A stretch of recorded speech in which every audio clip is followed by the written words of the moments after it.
All right, let's call the work session to order. First item is the update on Booster Park operations. Mr. Mowbray. Good afternoon. A little presentation with some pictures and things of things we're doing at Booster Park and hope to do, and how we're going to move forward with it.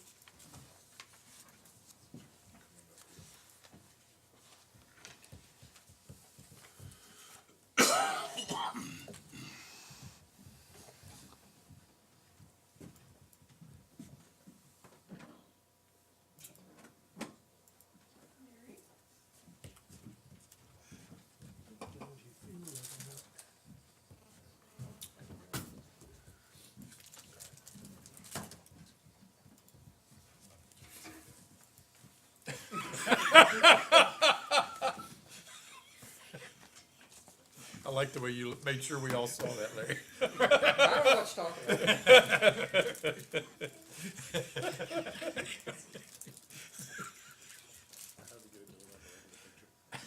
Have I ever seen what happens? Hey, Larry, Larry, we're back to no signal. come out here, pull out a cable again. Bigger hammer. All right, I got it this time, brother.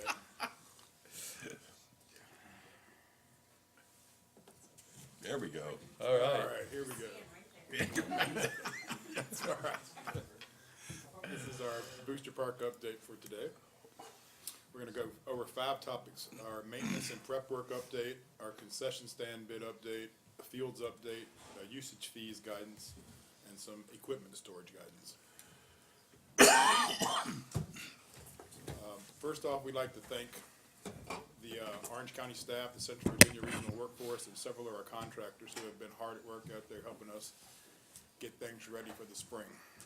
And if you check out these next few pictures, they change from before to after, right before your eyes. So we'll go through here and you'll see some of the updates we're making.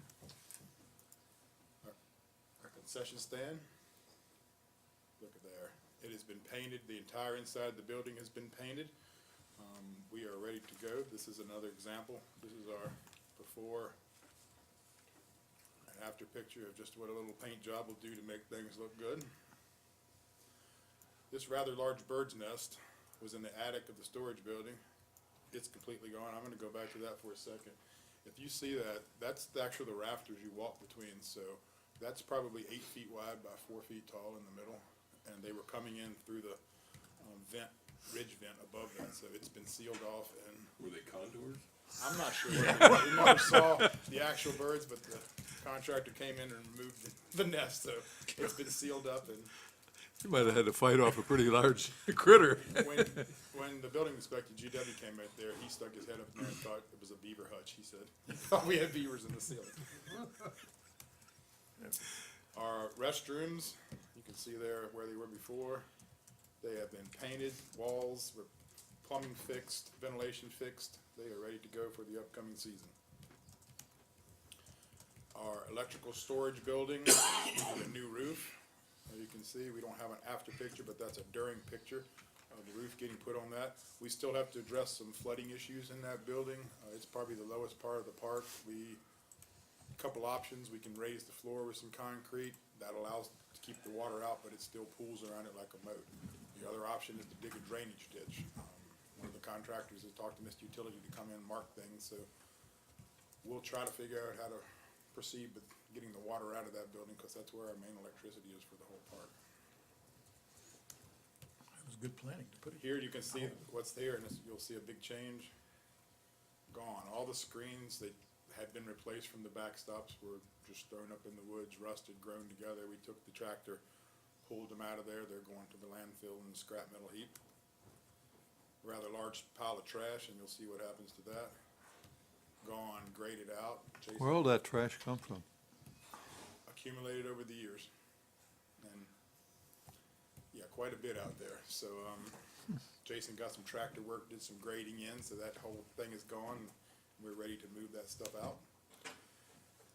We don't have an after picture on this, but this is all a bunch of scrap aluminum. It's gold, parts of gold, soccer goals and things like that. We pulled it out of the woods. It's going to the landfill, and Kurt and Randy will send it off for recycling and get some money for that aluminum.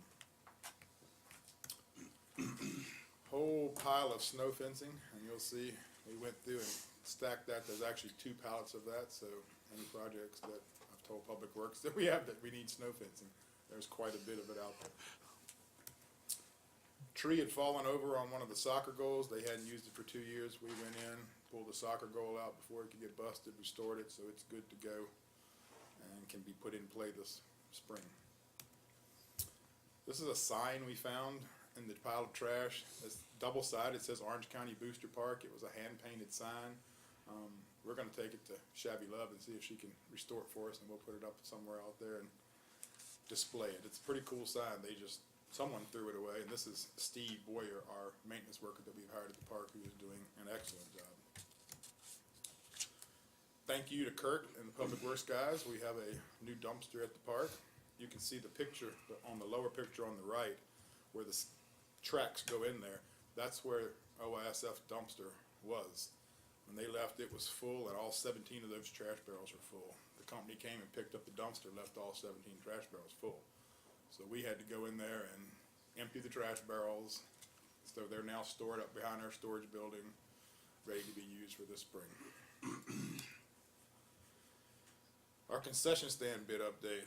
The bid was out for several weeks and we got no replies back. If you have any questions about the bid itself, Stephanie will be willing to take any of those. The Cal Ripken baseball program has expressed an interest in doing something out there and trying to figure out how to get concessions in there. So Stephanie and I will work with them and figure out how we can provide concessions for the general public. Tim, but Well- that would benefit just their program, that wouldn't be for any of the other activities. Right, it would be just their program. If there's no interest, then I suspect that nobody thinks they can make money on it. That's why I think it's gonna have to be some kind of group that doesn't pay its employees, that has volunteers working there. Money can be paid, that's where the county would run. We'd have to pay people to be out there, and you have to sell a whole lot of hot dogs to make it, considering we can't do the fries and burgers right now. It's a lot of hot dogs. That's a lot of hot dogs and bubble gum and things like that, so. But Okay. we had structured the RFP to, whether they were for-profit or not-for-profit, they were equal opportunity to bid on. And we even put the opportunity out there for someone that has their own food truck to come in there.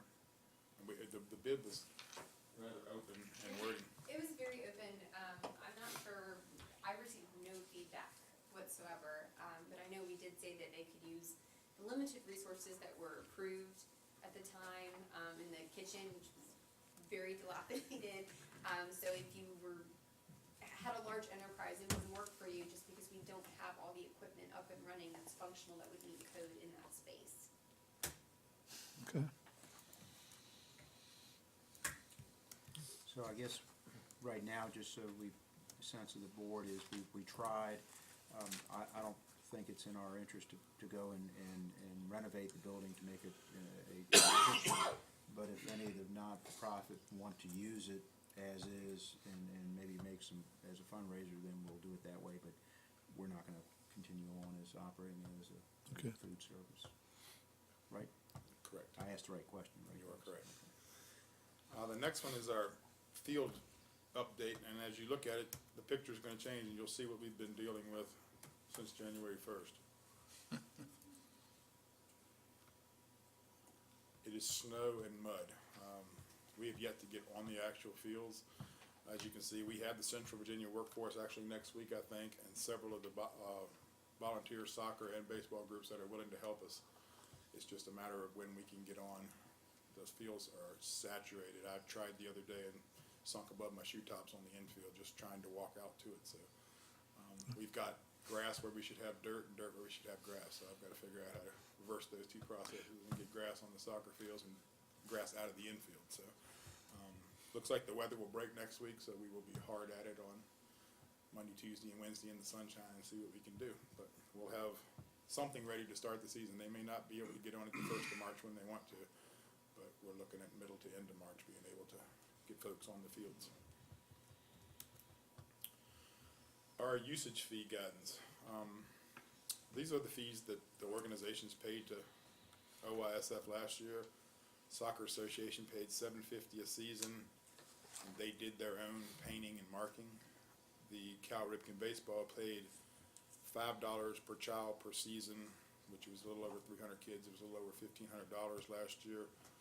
I don't like like the per child thing, because if there's 9 kids on a team or 11 kids on a team, we have to do the same amount of work to it. I would rather charge the organization a set fee, kinda like they did with the soccer association. The Thomas Jefferson Youth Football League is in the fall, and they've yet to, either group OSF or them have let me know what they paid last year. 2 years ago, they played their games there and practiced there. Last year, they just practiced there and played their games at Porterfield Park, so I've yet to find out. That's a fall sport, so we'll deal with that in a couple months after we get this going. As for our proposed fees, I would like to see $1,000 go up a little bit for the soccer program. We will mow it more than has been mowed in the past, so that will justify the increase. They would like to continue buying the supplies and marking the field, lining the field, because they use that as a scholarship fund for some of their folks. The parents come out, they buy the supplies, the parents come out and mark the fields. It works out for them. It saves us time, saves us money buying the supplies, so I'm in favor of that. The Cal Ripken baseball, I would just like to stay as close to status quo as we can for the spring and go with $1,500 for the season. That requires, the reason that's more, we have to mow that, but we also have to drag the infield, so there's a little more work involved in taking care of that. We would have the Friday afternoons, we would line the field for Saturday play. We would have chalk machines and that kind of thing in the dugout closets where they could touch it up during the day on Saturday. We wouldn't come in for that, but we'd have it ready to play for the first game and be up to them to finish any kind of maintenance they want to do on it during the day. Travel baseball and other leagues, I have gotten an onslaught of calls from Gordonsville Little League, East Orange Little League, and 4 or 5 other travel programs within the county that all want to use Booster. And in talking with Brian, we are gonna continue operations as have been, as far as the Cal Ripken program will have first priority there. They run their program there, they're housed out of there. We'll give them, they're gonna pay the biggest maintenance fee, we'll give them first choice. What's available after that, we will open up to some of these outside groups to come in. I still have to talk to Brian about, or you all about, trying to figure out what we charge per hour, per game, how we're gonna work that, but the Cal Ripken program tells me they're gonna have a really, really big program this spring, and so I'm not anticipating a whole lot of extra time. As we get to summer, and past June, the first week of June is when the recreational part of Cal Ripken baseball stops, then they have all-stars and the travel teams. That's when I think we can make some more revenue in opening the park to some other groups to come in and use it, but for the spring, I'm not sure how much opportunity there's gonna be.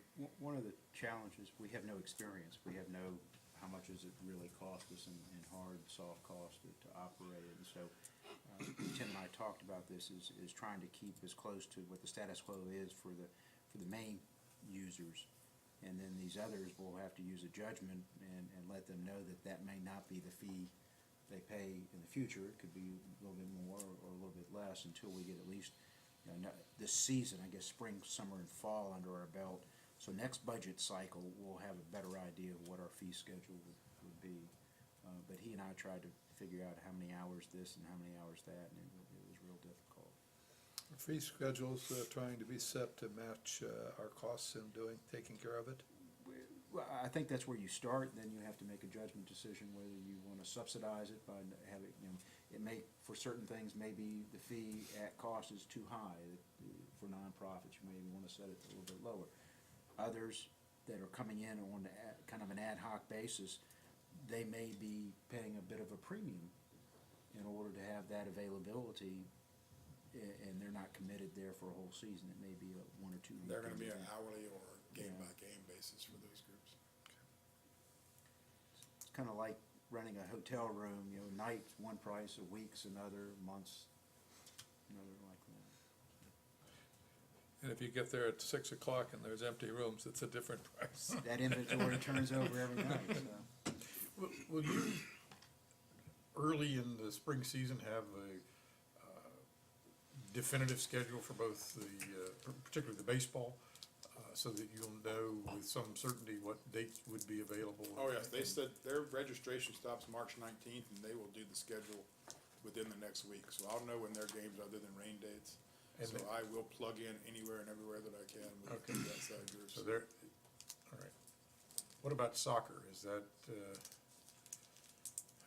is that gonna work similarly, or how are they gonna? They're all under the Orange Soccer Association that play out of the park. So they have their travel and rec all under the same umbrella and schedule their games that way. The other soccer group from the Lake, East Orange, Orange Recreation Association, they play their games at the lake, and then both of those groups share our field at Locust Grove Middle School. The OSA, the Orange Booster Area Group, they do practices there on Monday, or Tuesday and Thursday. The Lake of the Woods group does practice Monday and Wednesday, and then games all day Saturday. So they're using that field at that end. The football, as I said, we'll deal with that in the fall, and we'll see. I would like to work with the schools to try to get the football programs practicing on those fields, because the numbers for soccer are just overwhelming for our fields.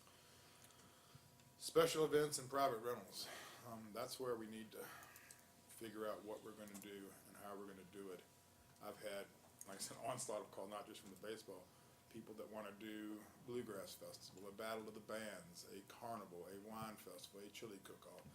All those groups wanna use the park, we don't have a fee except for that, but they all wanna use it in fall or spring, and that's when the park is not available. It's, all the youth sports are in there on the weekends, and How about the pavilion? Does that get tied up with when you've got the soccer or the Cal Ripken? it's not tied up with the parking situation. It's tied The up. parking, it's parking, okay. And that's where we run into, when we do our 4th of July event in there, there's little going on, especially on the soccer fields during the summer, so we can park on all those fields. If we have a fall or spring event, and we park on those fields on a weekend for an event, and it's a little bit rainy, we've lost our fields to play. We've got tire tracks and ruts through the Is there fields. any way to expand the parking? Got a runway across the way We there. have a runway. Not exactly. Paved. Not really. Okay, We park for our 4th of July event, we park on all the parts of the park that aren't used with fields. I was just looking for any opportunity to have those events, simultaneously with it, and it's a parking issue, you gotta, okay. That's one of the things, and a lot of the groups wanna charge for their event as a fundraiser, and a lot of times we do that they do that by charging the carload as they come in. You've got some people coming for baseball, some for soccer, some for the event, and then who's to say that the baseball and soccer folks aren't gonna end up at the pavilion anyway? So it's, Are these, did I understand that these are people who are willing to pay for it? some are willing to pay, some are groups like Head Start who have done an event in the past, and they're a county I could see charging them. As a fundraiser. Right, as a minimum thing. There's others that wanna do a Battle of the Bands or a carnival as a money-making event, so there's two different groups that we Okay, have. the money makers who presumably, do we have any idea how much we could charge them? This is what was done in the past. OISF had a $1,500 fee to rent the park. You would rent that, they'd do concessions. If they had a good day, they would give you all or a portion of that back. So they never, ever got the whole $1,500. They put it down that way as a large rental fee, but groups usually didn't pay little or anything to use the park because they did concessions there. One of the things that we have to, I guess, sort through is if somebody wants to come in and have a beer fest, that is a for-profit, they're gonna advertise it, market it, they're going to have event insurance, carry liability insurance, they're going to have the folks' security as well as the personnel working the event, they'll be handled for any damages and all of that, versus a Head Start having some type of event as a fundraiser out there, a carnival. And so one of the things I guess we're trying to get our arms around and haven't really, how do we, I think by the sports being there on the weekends, prime time, solve some things for us because the facility is just not available. But we are going to have a situation where the facility is available and then we're going to have somebody wants to book it. And then how do we charge them accordingly? How much might we get for something like a beer fest? As a fee? If they're selling tickets, I would, and I'm looking at, this is not, I'm not saying a ticket tax, okay? But the localities have the ability to have an admissions tax. Well, I think of the same kind of thing. For every paid admittance, whatever the take is, we would get some percentage of that because we would be offering the facility. So they would pay a base rate to cover our wear and tear and our cost. They would show us liability insurance, indemnify us, do all the things that they need to do. We get a certain take of the gate. Well, I'm just wondering, if we were drawing something like 1,000 or 1,500 for a day's usage, where we're giving it to those organizations for a whole season. Right.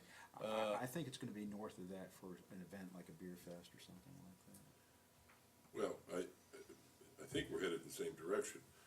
If we can get significant fundraising in there, then I think that, as far as I'm concerned, then we do that a limited number of times and say there's not gonna be baseball this weekend, or there's not gonna be baseball this Sunday. Because, I mean, we're trying to juggle a lot of things here, and the county is trying to keep this facility going and keep it available there. But I don't think, you know, we shouldn't get so fixed on that we say, well, we're not gonna bring in these revenue, generators because there's gotta be there's gotta be baseball that day. I mean, they can schedule around Well, it. and the thing is, some of these groups that like to do a bluegrass festival, I mean, they'll schedule this thing a year or so in advance, so you know that you Yeah. got this Saturday. Sure. It's tied up for a bluegrass festival on which Right. we're going to make Yeah, 1,000 or 1,500 bucks. We would need to know this well in advance, so that we're not gonna call them up a week before and say, you thought you were gonna get the park next week, No. but you're not now, so No. you're gonna have to cancel this game. But when That's you- not, yeah, I'm talking, definitely have to book it well in Sure, advance. and where we can do that, and then, because, you know, everybody else is getting it at a good rate, which we wanna support, but, I don't think we should do that to the exclusion of us making, revenue on it and meeting our costs. Right, exactly. I think Wow, you and I are thinking the same way? What's going The way it was on? operated in the past by both happens groups, more than you think. the boosters group and then the OYSF group, youth sports came first and nothing ever bumped it. And that's the way the public looks at that, and Well, that may be something. uh, that we Well, can change. I don't know about that. I mean, there used to be a bluegrass festival out there. It was, I think, a whole weekend. But I think it was during the summer, wasn't it? Well, And okay. it didn't interfere Well, with it. yeah, that's one thing, that we need to see what the schedules look like for particularly baseball and soccer. Well, I can tell you, they run every Saturday and Sunday from the first weekend in April to the first weekend in June. And then in the fall, from the first weekend in September till the first weekend in November. So the summer The summer's wide open. is but nobody generally wants to available, do so that, their event in the middle of the summer is what I There's- mean. They all Well, want maybe spring we and try to fall. market that summertime. Yeah, well, but what Tim was saying was, is that everybody that wants to use, wants to do it in the fall and the spring, so maybe we just need to train people away, but, you know, I think obviously the whole idea, I'm gonna repeat myself a little bit, the whole idea here is youth sports. However, you can take that to kind of a goofy extreme, and if we can book something in the middle of May that's gonna bring in $10,000, then I think that's to the benefit of youth sports, that we say, okay, this weekend, May 15th, there's, you know, that's blocked out for, well, particularly if there's some an kind of event festival. that schedules annually. If every May Sure. 15th they do whatever they do, But at least You it can work needs to with be that. scheduled long before the leagues are setting their schedules. So Sure, they know what's absolutely. available and what's Yeah. not. All right, So if I, And with that, if you make enough, huh? if you make enough, you could be where you don't really have to charge them as much as you do now. Well, that's right. I mean, it gives us an opportunity to defer the cost and to the extent that we can, why don't you take the whole basket? It's better to get it away from me anyway.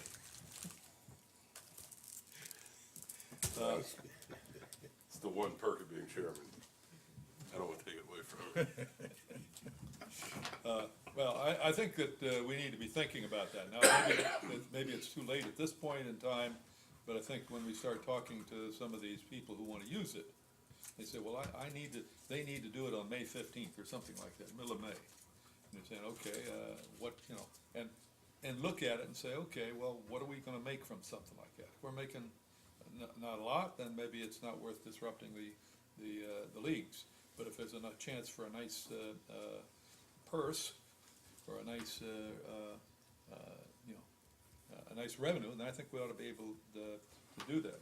So it's a matter of now talking to these people that wanna use it and thinking of, what are your advance, you know. And any, certainly any money the county makes off of this,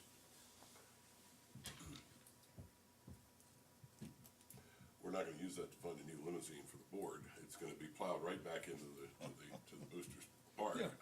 To the benefit of youth sports. I mean, Well, it does sound like we have the opportunity to market it during certain summer months at least, and that's, some events would, would fit in that window.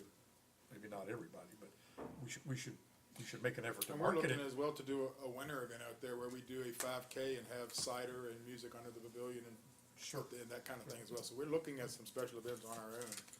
Well, let's say, now you've got some summertime free, let's see what we can do, and the guy said, well, I'd like to do it in May, well, how about June, or how about July? And that's what we've been working with the Head Okay. Start group. Right. And we can, if it's the board's direction, we can look at starting in the fall with booking some of those things and Okay. scheduling those events around it. But, I actually want the beer fest in the middle of August, let's do some more beer. Why don't we do this, as far as our fees, we're good to go, we're gonna go with what Tim had said. These other ones, we'll use our best, business judgment, for these other folks, until, I'm coming back, until we get an experience of a year's expenditure, I'm kind of negotiating with myself, and that's not a good position. And I've been to be in. telling folks now, our goal right now is to get the park presentable and playable for spring. Spring. And we will deal with long-term planning after we get games started in the spring. Okay. So. And if we have an opportunity for, either a not-for-profit or somebody that's looking at it as a for-profit venture, to use it for an event, either a day or multi-day, let us kind of frame what that engagement would look like and bring that back to you as quickly as we can. I think we should have fair notice about this stuff, not gonna drop in a week ahead of time, because they should be thinking ahead of time, and then we can take it. Really, what I'm trying to do is, if the board's comfortable, on a case-by-case basis, until we can figure a better plan than that. All right, and our last topic is equipment storage. We have our 2 zero turns. If you look at our storage room in the back from the front, the 2 zero turns are into the right. The utility vehicles pull straight in, and our small tractor for the fields is to the left. This large tractor with the bucket and flex wing mower sits outside. And I think there's been some concern about weather and security and things like that. Just looking for some guidance on your thoughts on. Mr. Crozier, who's not here this evening, he may have talked with him, maybe several of you, is real interested in seeing if we might be able to provide a storage, at least a pole shed solution.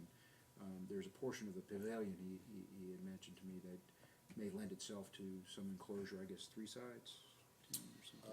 One corner of it, One about a third corner. of it. Where you Would could it be put big this- enough? Yes. Okay. There's a couple options. I know we're gonna catch some flack from the public for closing in part of the pavilion, even though 2/3 of it is still open, but we rarely use that back part. One of the other drawbacks from it would be it's right over the outfield fence to one of the fields, so home run balls are gonna be hammered off the side of it occasionally, and we talked about siding and decided we probably can't go with siding, it would have to be the T111, the metal part. Is also, he talked about options of extending the back of the storage building up above, so. And one of the things, Director of Public Works had, is if we're making investments out there and things, and if, just being mindful of what we're doing out there, capital facility-wise. So I guess at this point, Mr. Crozier couldn't be here, and I'm not carrying his torch, but he had a lot of interest in maybe using the enclosure as a solution. I don't have a problem with that. 6 one way, half a dozen the other. I think you had already priced out some costs, right, Tim? So we have some room in the budget that you've already adopted, I think. Well, no, we haven't. We didn't. This was all sprung on me. Mr. Crozier then has gotten way ahead of all of us. We have some numbers, but But let us come back with a number, and I think, and our goal is to work within the budget you had approved. Or unless you all, if we don't have to come back for dollars, you all are good for us to go? I mean, how much of a, if you're talking about a shed to store that, it's not much of a shed. I mean, it's not, My original thought was to get one of these carport type structures to go over it, to just cover it. Because I was thinking the weather was the only issue, but evidently security and things like that are more of an issue. yeah, I think if you're gonna go to the trouble of doing anything, it probably should be Put secured. walls on it, too. Yeah, it should be secured. Well, it was gonna have sides, it would have just an open front. It would be basically to cover from the weather, not anything else. Down below, it would be basically the corner pole with the next 3 poles closed in. The middle opening would be the bay. You go in and out of that, all the tractors plus the airport tractors would be stored in there. The back part would have a workbench to actually be a workshop area. There is power there. There is power there. It would have no ceiling. It would just be the open up to the top. It would be boarded up one side to the roof, and they would put chicken wire over the handicap ramp to keep the birds out of that small section that would be open. The other project that's a little more extensive is the one up above, coming off the back of the building, extending the roof out to store all the vehicles up there and turning the current storage room into a maintenance workshop. Well, just look at some options and see and price out some options to see what the potential. I mean, I don't have a strong thing, other than the fact that a building takes up more parking space, and if you can use the existing So pavilion. let's come up with some Parking options. space up top, though, that was nobody, No, except it's between the two the fields. park directors. And my original thought was just basically a pole barn type thing. The poles, chain link fence around it with the roof open. And the quote we got, or the bid we got was to close it in completely, and was quite a bit more than. Let's go back with some choices and some Yeah. options, and then come back in 2 weeks.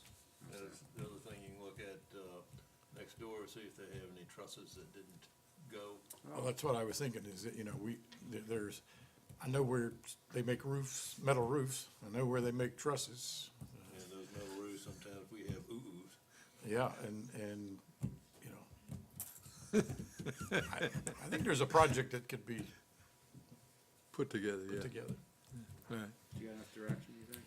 Any thoughts or preference on the difference between, I guess you know more about the actual layout up there, closing in the one end of the pavilion as opposed to I extending don't the other? like that. You don't like that? Yeah, I don't like the sound of that either. I like the building in the back, I mean, up top, that I think works.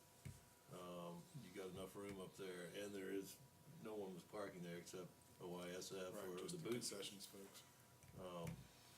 And yeah, I mean, if they have trusses next door that didn't go where they're supposed to go, and other metal things that can go over top of those trusses, I think we could probably do something very reasonable. Well, you got 2 people that don't wanna close it in. I don't really care. So, I guess maybe that's not where we're going. So let's come back with an addition to the, up the hill there, right? That's what we're talking, Options of add-ons or. add-ons. Come back and we'll try to get at least a ballpark and what kind of budget we have, in 2 weeks. Sounds good. All right. Yeah, get Dominion to donate some poles. Here. Be surprised what can happen. We'll have a whole bunch of poles here shortly. They will. Any other questions or comments for Tim? Thank you, Tim. Good luck. Thank you. Brian did a better job a couple weeks ago carrying your proxy than he did carrying Jim's tonight. I wasn't gauging it. Yeah, that one didn't go unanimous. Sorry, Lee. All right. Next item is the Broadband Authority.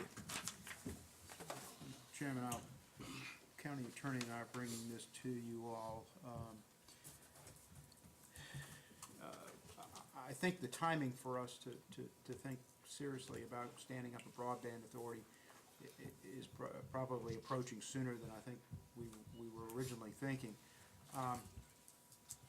Given the fact of a number of things that are converging, I think it would mean the board's interest and ultimately the taxpayers' interest, to be sure that we had the right structure, the right organization, the right enterprise stood up and ready to manage all these projects and these affairs. Not saying that the Board of Supervisors is not capable of doing that, there absolutely are. But the Wireless Services Authority Act really creates a business unit for the government, much like a Service Authority for Water Sewer, Parks and Rec Authority, Economic Development Authority. Virginia law allows these to have appropriate accounting structures, but also to act more like a business. And I can't think of anything more than broadband and what we're trying to accomplish as needing to have that perspective. One of the things that is going to kind of accelerating, at least in my mind, and in talking with the county attorney, is that we're going to somehow, and Darrell Hatfield, the Director of IT for Schools, is here with us tonight, somehow we're going to integrate the school's E-rate project with an overall solution for last mile broadband, fiber optic network, mid-Atlantic, coming up 522. And perhaps the broadband authority is the great, it offers the greatest, I guess, vehicle to be able to manage all these affairs. And let me explain what I mean by that. A broadband authority would be, and I put the law in there, Nelson County, I think, has the right model, that I would suggest, where their Board of Supervisors serves as the broadband authority. It really is just changing one hat to another. Their county administrator is the secretary treasurer, and these meetings are public. They're minutes taken. They're becoming a part of the county's financial records. Our auditors would do all that. But you all would be have an ability to work through public-private partnerships, I think, in a bit more efficient way than perhaps the Board of Supervisors. And I think it just gives a good opportunity for us to use this enabling legislation that's been around, gosh, Tom, I guess 10 years now, something like that, 10, 15 years. It's modeled absolutely, in fact, the language is pulled right from the Water and Wastewater Services Authority, so there's not any new wheels being invented. I want to say, based on my recollection, there are probably 10 of these around the state. And when I was in King George, you've heard me remark about that opportunity. When I was in Region 2000, helped create one in Amherst and Bedford counties as well. And some of them have been used quite effectively, and others not really. It all depends on what opportunities are out there. I think the Nelson County one offers the best example because they absolutely operate or own, they contract for operation a third-party private company to operate their fiber network that they built with stimulus funds. That's how they were able to do that. So I'll stop right there. Well, Tom and I can kind of lead you through the mechanics of how do you actually stand one up, but I'd be glad to offer any other answer questions. Looks fairly straightforward. I mean, there doesn't seem to be anything unusual about the process. Yeah, and you can do as much or as little as you choose through these authorities, including bonds and these kind of things if the time and circumstances present. So, and the bylaws of the one from Nelson were, I mean, it basically says we'll meet and we'll, have officers and we'll have quorums and not much else, and then we'll conduct whatever business we choose to conduct. I mean, that's a similar set of bylaws to lots of places. So. Yeah, I don't see a lot of downside. I don't think we know at this point the extent to which we might use it, but I think there's enough going on to bring some focus to it is probably Well, it gives us the tool. I mean, at some point, we're going to need to make some decisions, and some of them might be better made through through a broadband authority versus the board itself. So, and those are the decisions we can make at the time. So we're not locking ourselves into anything, but we do give us an additional tool to work with. As long as we control the authority. Well, as I say, you can put 5 members on the authority. I think they're supposed to have 5. and, Yes. we have 5 people available, I think. And your meetings typically would be a schedule that, not that we're trying to drive, maybe starting at 10 a.m. in the morning, no.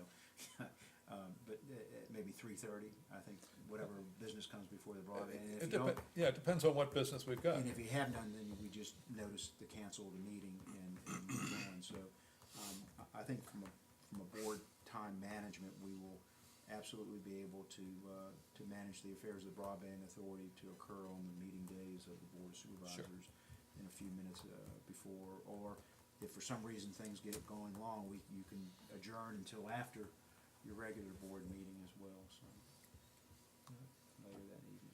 Have a consensus to go ahead and start the process to do this? Yep.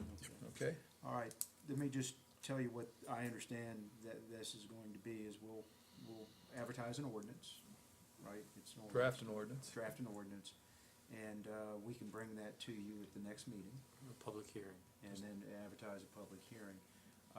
If, we'll bring you the ordinance as a draft at the next meeting. If you're okay, then we'll advertise a public hearing. Okay.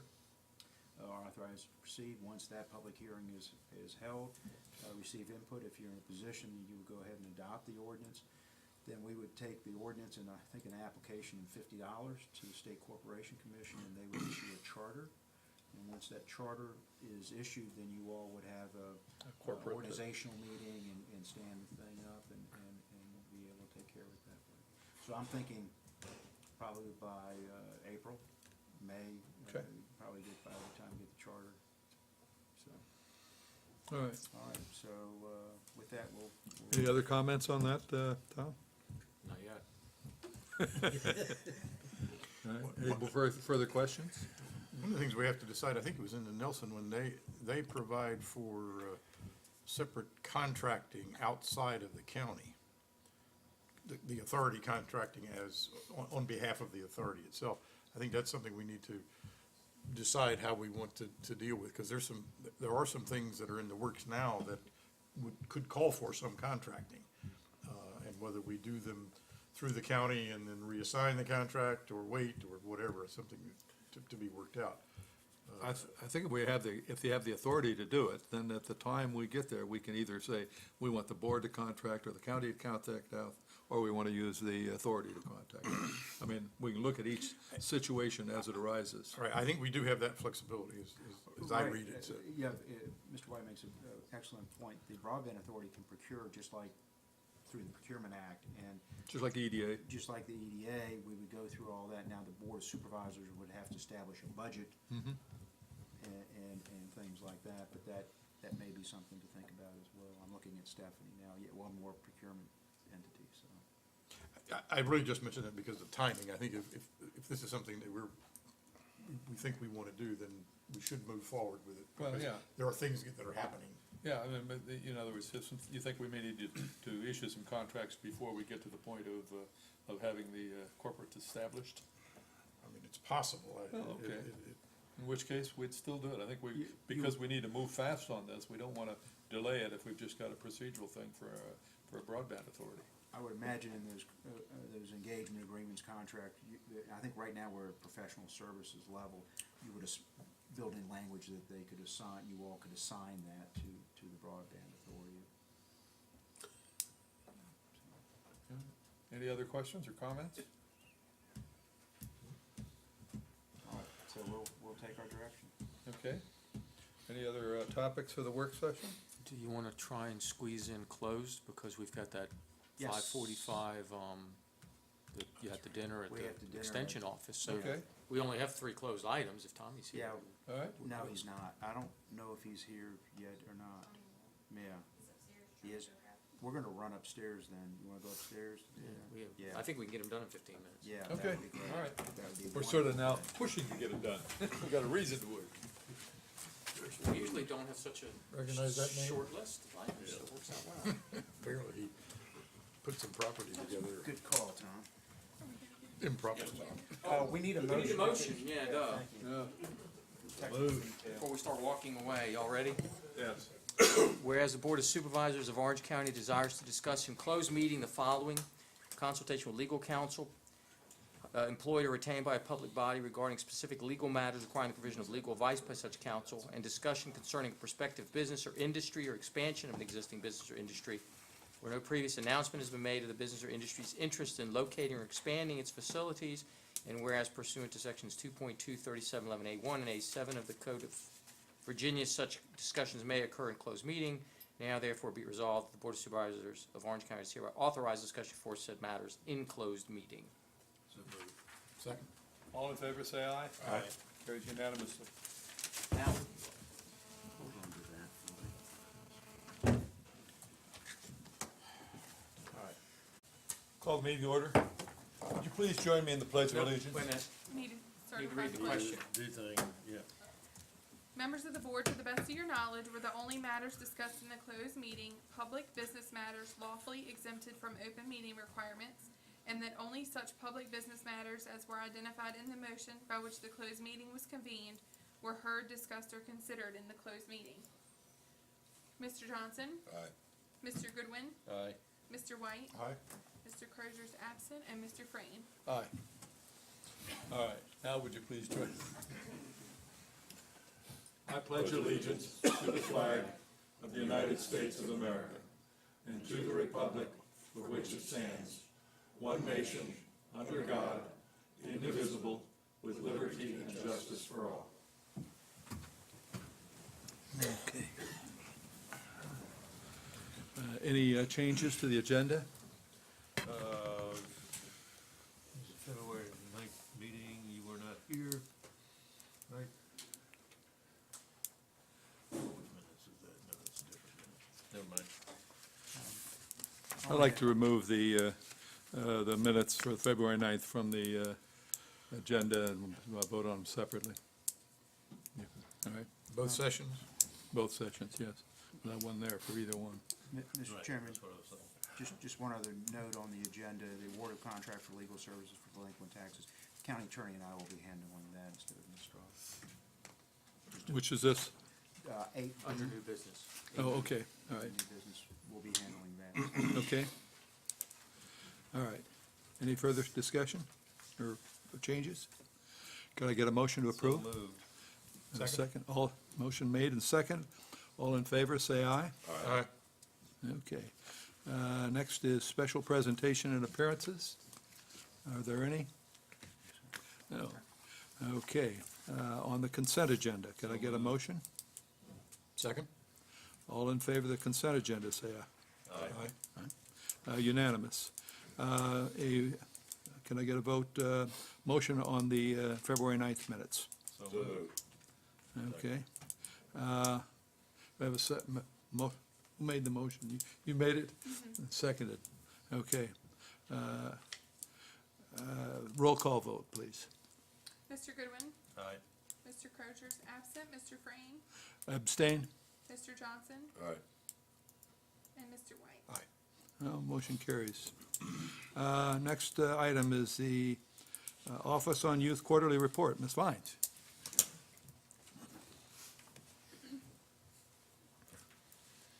Good evening, Mr. Chairman, members of the board. Thank you for letting me come give you an update again tonight about what we've been doing at the Office on Youth. Just wanted to give you an update on our Virginia Juvenile Community Crime Control Act, what our numbers are so far this year. Our community service referrals, we have 20 so far this year with 32 total placements. We've had 12 satisfactory completions year-to-date with 378 hours completed.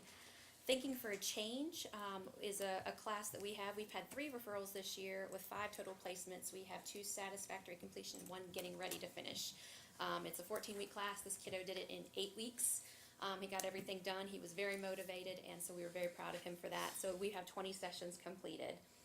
Our child-specific services, which are a number of different services, we've had 7 referrals, 13 total placements, 4 satisfactory completions with 29 sessions done.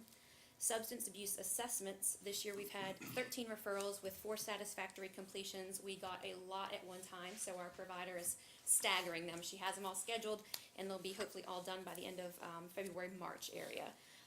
So we're very happy with that.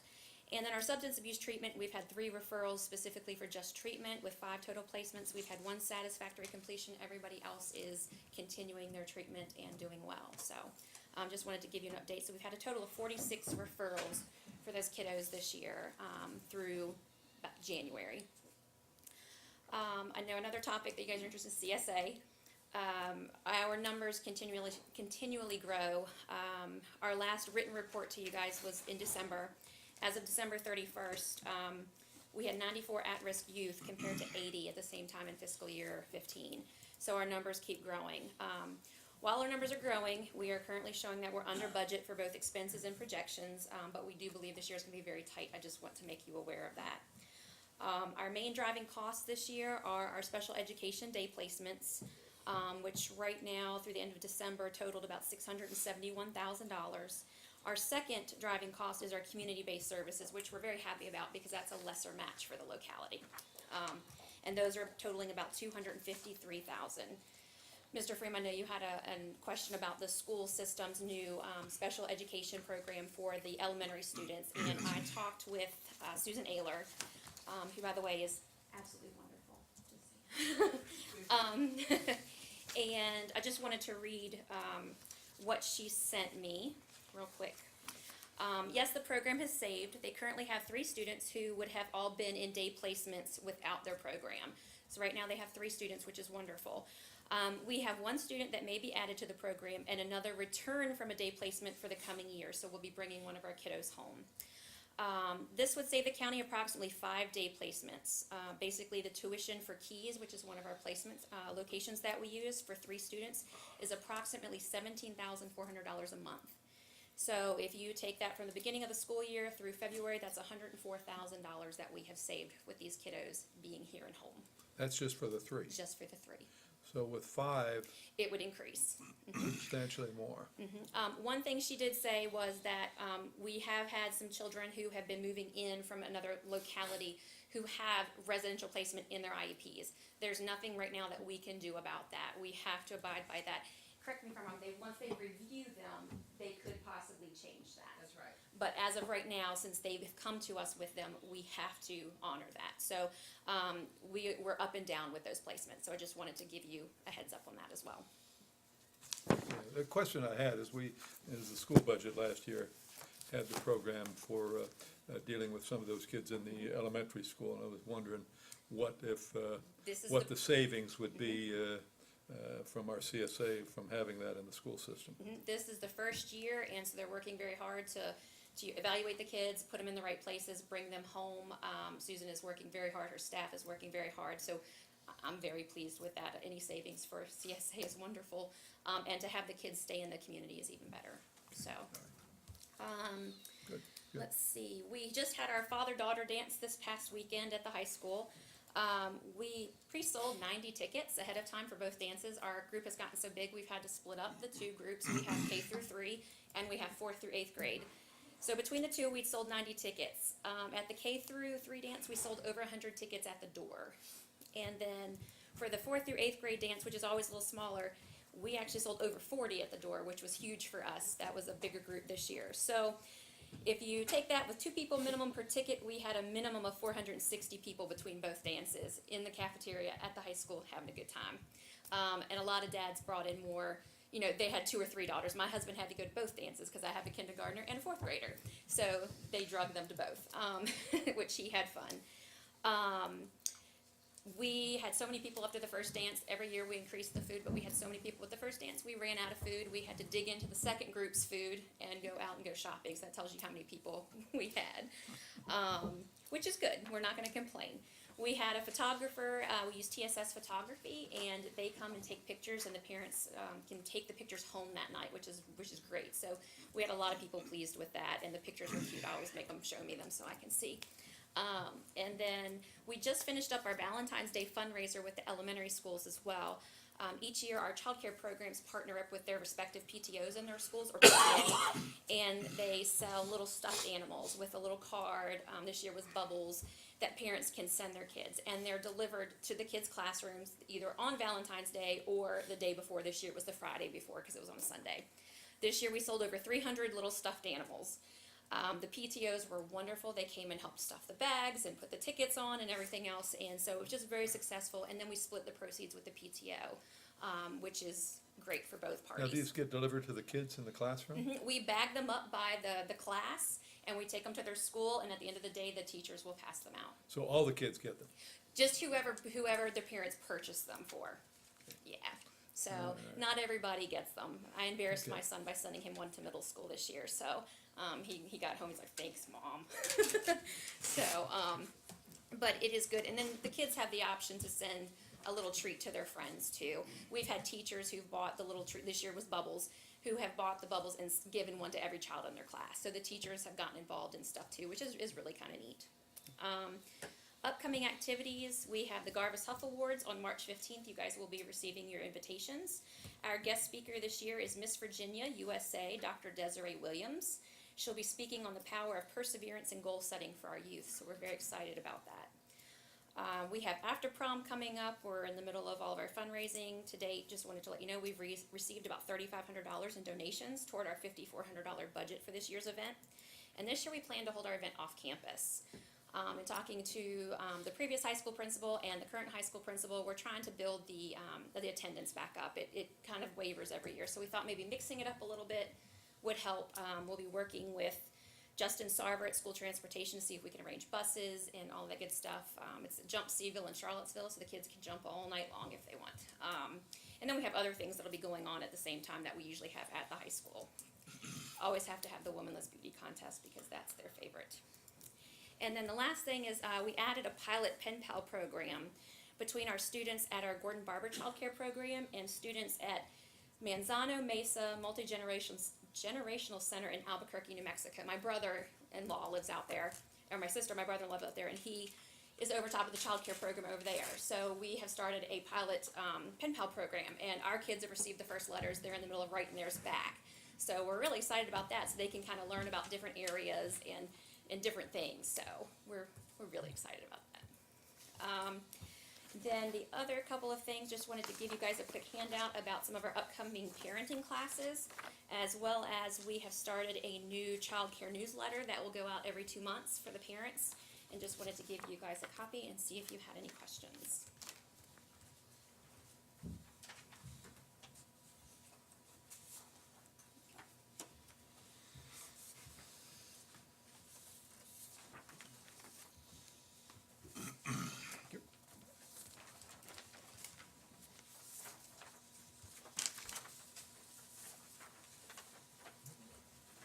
This one will be for Mr. Crozier. Do you want copies too? Okay, there's two. Thank you. We started doing a student spotlight. You'll see in there, we pick a kiddo from each site and get in grades K through 3 and then 4 through our oldest, so that they can kind of get to know each other and stuff like that, which is kind of neat. So, anything else? Any questions for him? Thank you. Thank you. Next item is the selection of an Orange County Airport to participate in Virginia's airport sustainability. Good evening, Mr. Chairman, members of the board. Kirk is unable to make it tonight, so he's asked me to just come out as a follow-up to his memo that he had in the agenda. I trust that all y'all got to see that. I just want to give you a little background onto this project. I've been about a year ago, I was selected by the Virginia Department of Aviation to be part of a team committee to help develop a statewide plan for sustainability for airports. And this is one of the first plans of its type. It was performed in Colorado one time on just general aviation airports. This particular study is different in the fact that it's being performed for general aviation airports, reliever airports, airline reliever airports, and air carriers. There are 2 airport managers selected from each of those categories. The general aviation, 2 of us from the general aviation, the 2 from the relievers, and then 2 from the air carriers. Randy Burdett, the director of the Virginia Department of Aviation, he hopes to have this document completed, the sustainability management plan completed by the annual conference, which is in August of this year. some of the opportunities that come from it is some funding opportunities, economic performance, energy, environmental, identifying and establishing partnerships through community relations. There's a whole lot that's spread out on this particular study. It's being performed by a group called the CADMUS Group, which the Virginia Department of Aviation has hired, and majority of the funding from this is coming from the FAA. It's just designed to be a template. It's not anything that's set in stone, so each and every airport will have the opportunity to study the template for their size or tier type airport. The goals and initiatives are exactly just sort of what I've explained. It's pretty hard to pin down what we're doing right now because we're still sort of in the infancy of it. We meet about once a quarter. The reason that we're here tonight talking to you about not just myself being on the committee, but the airport, we have been invited to be the general aviation case study. So they'll be turning over all of our rocks and trying to determine how we do things, and we will be helping to form that template. So we're going to be sort of the guinea pig. But if this does happen the way it does, it's very possible that our little airport could be a template for the entire nation. So we're pretty honored to have the Department of Aviation and the director contact us and ask us to be part of it. Any questions? Like that orange tag. That's a nice way to have standardized performance reflect your current operations as opposed to coming from somewhere else and having to change to now follow the state. So I have done that kind of thing before, and it's a much better way to do it. Well, we hope it works out well. We have nothing to hide or anything, and we're eager to. Kurt and I will be meeting with the CADMUS group this Thursday. They're coming to the airport, and to begin the questions of our part of the case study. So it'll be interesting to see what their questions are. But we just wanted to make sure that you folks are on board with it. You understand what's going on, and if you have any questions, feel free to contact either Kurt or myself. O'Brien, he's in the loop as well. You say their focus is on sustainability. Yes, sir. Do you have any ideas as to any of the kinds of things that they're going to be looking at for? Well, it's actually economic. It's all the way down to one of the things that's been discussed is for future projects, what type of grass to plant that only has to be mowed twice a year and things like that. All this LED lighting, all this type of stuff is entering into it for both the financial side of it and the green or environmental sides of how the airports affect the environment. So it's a really broad plan. Okay. But if, any questions? Any questions?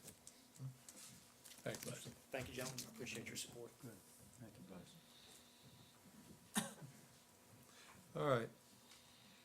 Next item is County Attorney's Report. I have no report. County Administrator's Report, Public Safety, Telecommunications, and Facility. Yes, sir. Mr. Chairman of the Board, as I'm going to hit the high points in my memorandum, we do have a special guest here today to talk more about a piece of this puzzle. On the Public Safety Telecommunications Network, your Broadband Committee, Supervisor Johnson and White and I and our project team met with Mr. Dominic Acuri before this meeting this afternoon. He has considerable expertise in these public safety telecommunications project, but he also has a clear understanding of the technical needs and how we might go about really having a wireless broadband solution for our rural areas as kind of the leading piece of infrastructure. How those towers, how those fiber to the towers, all integrated into this overall project. I know I learned a lot from him today. I'll let Mr. Johnson, Mr. White comment for themselves. I think at this point, we're going to huddle after our meeting today. We may be moving along a one or two different paths with regard to engineering services for a telecommunications system. I think Ms. Tidy clearly put us on notice that we need to keep going with the radio system, that really these are parallel tracks for both the last mile broadband project as well as public safety. So we'll have more information for you at the next meeting, March 8th. But there's really no action on this element tonight. Mr. White or Mr. Johnson? Well, I mean, we confirmed there are as many moving pieces as we thought, and trying to phase those in a way that they are integrated together, I think is still gonna be a challenge. Whether it's where to put towers or where to put fiber or anything else. So it's early, but there's a lot of activity and I think a lot of opportunity, so we'll get there. Okay, Mr. Chairman, the next item, the 911 Center, I have signed the engagement with Mr. Vaughn. He's out doing his planning study, and I'll have further information as it becomes available.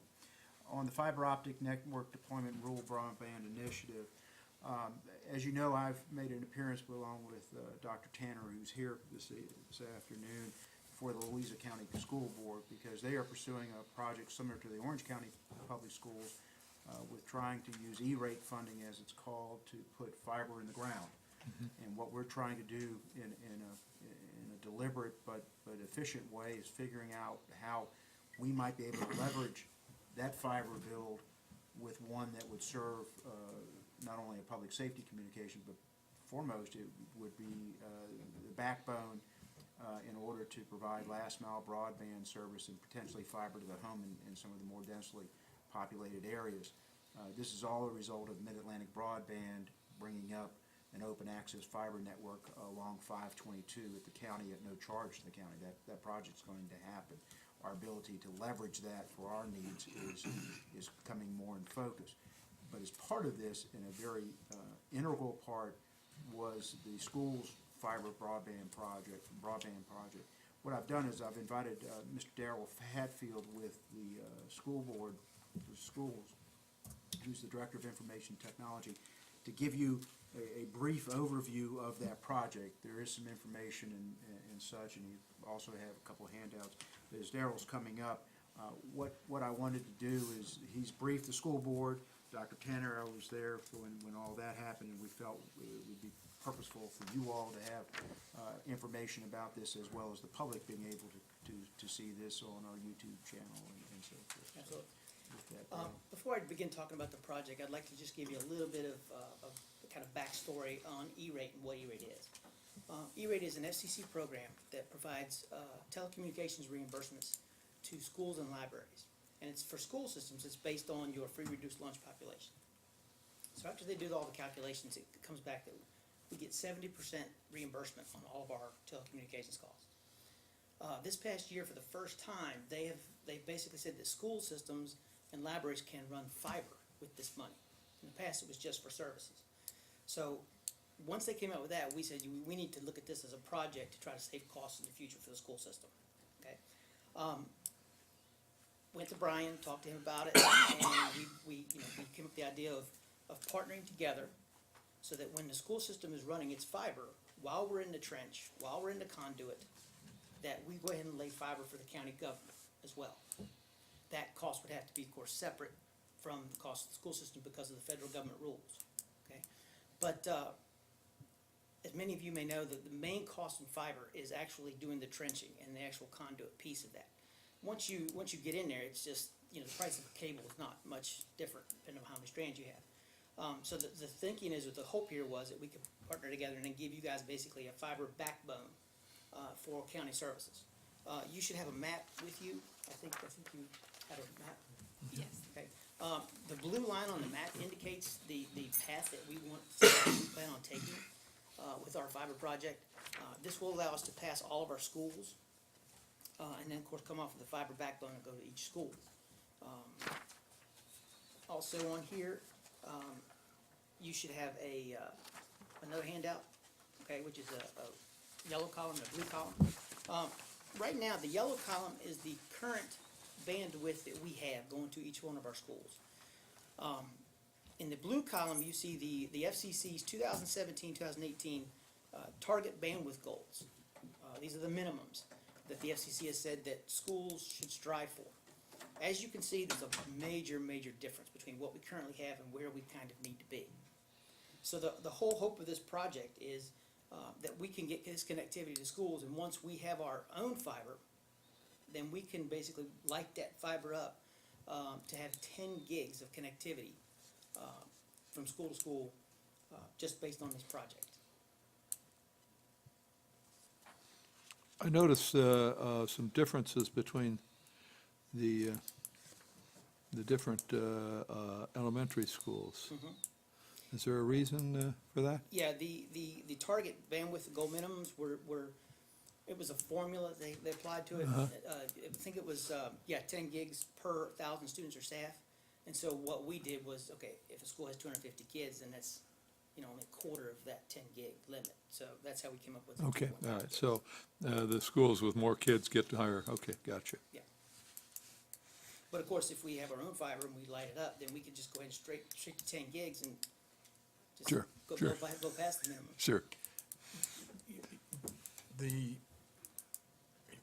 made the comment, we have our own fiber. What is the ownership arrangement likely to be? Is this an asset that the school has? Is it an asset to the county? Is it, I'm not worried about how it's titled so much as who actually does control it and have the contract for maintenance and all of these kinds of things. Do we know that yet, or does the E-rate program dictate a certain path for that, or how does that? The ownership of the actual laying of the fiber. In our case, it would be considered our ownership, the school's ownership, so that we could get the E-rate funding for that.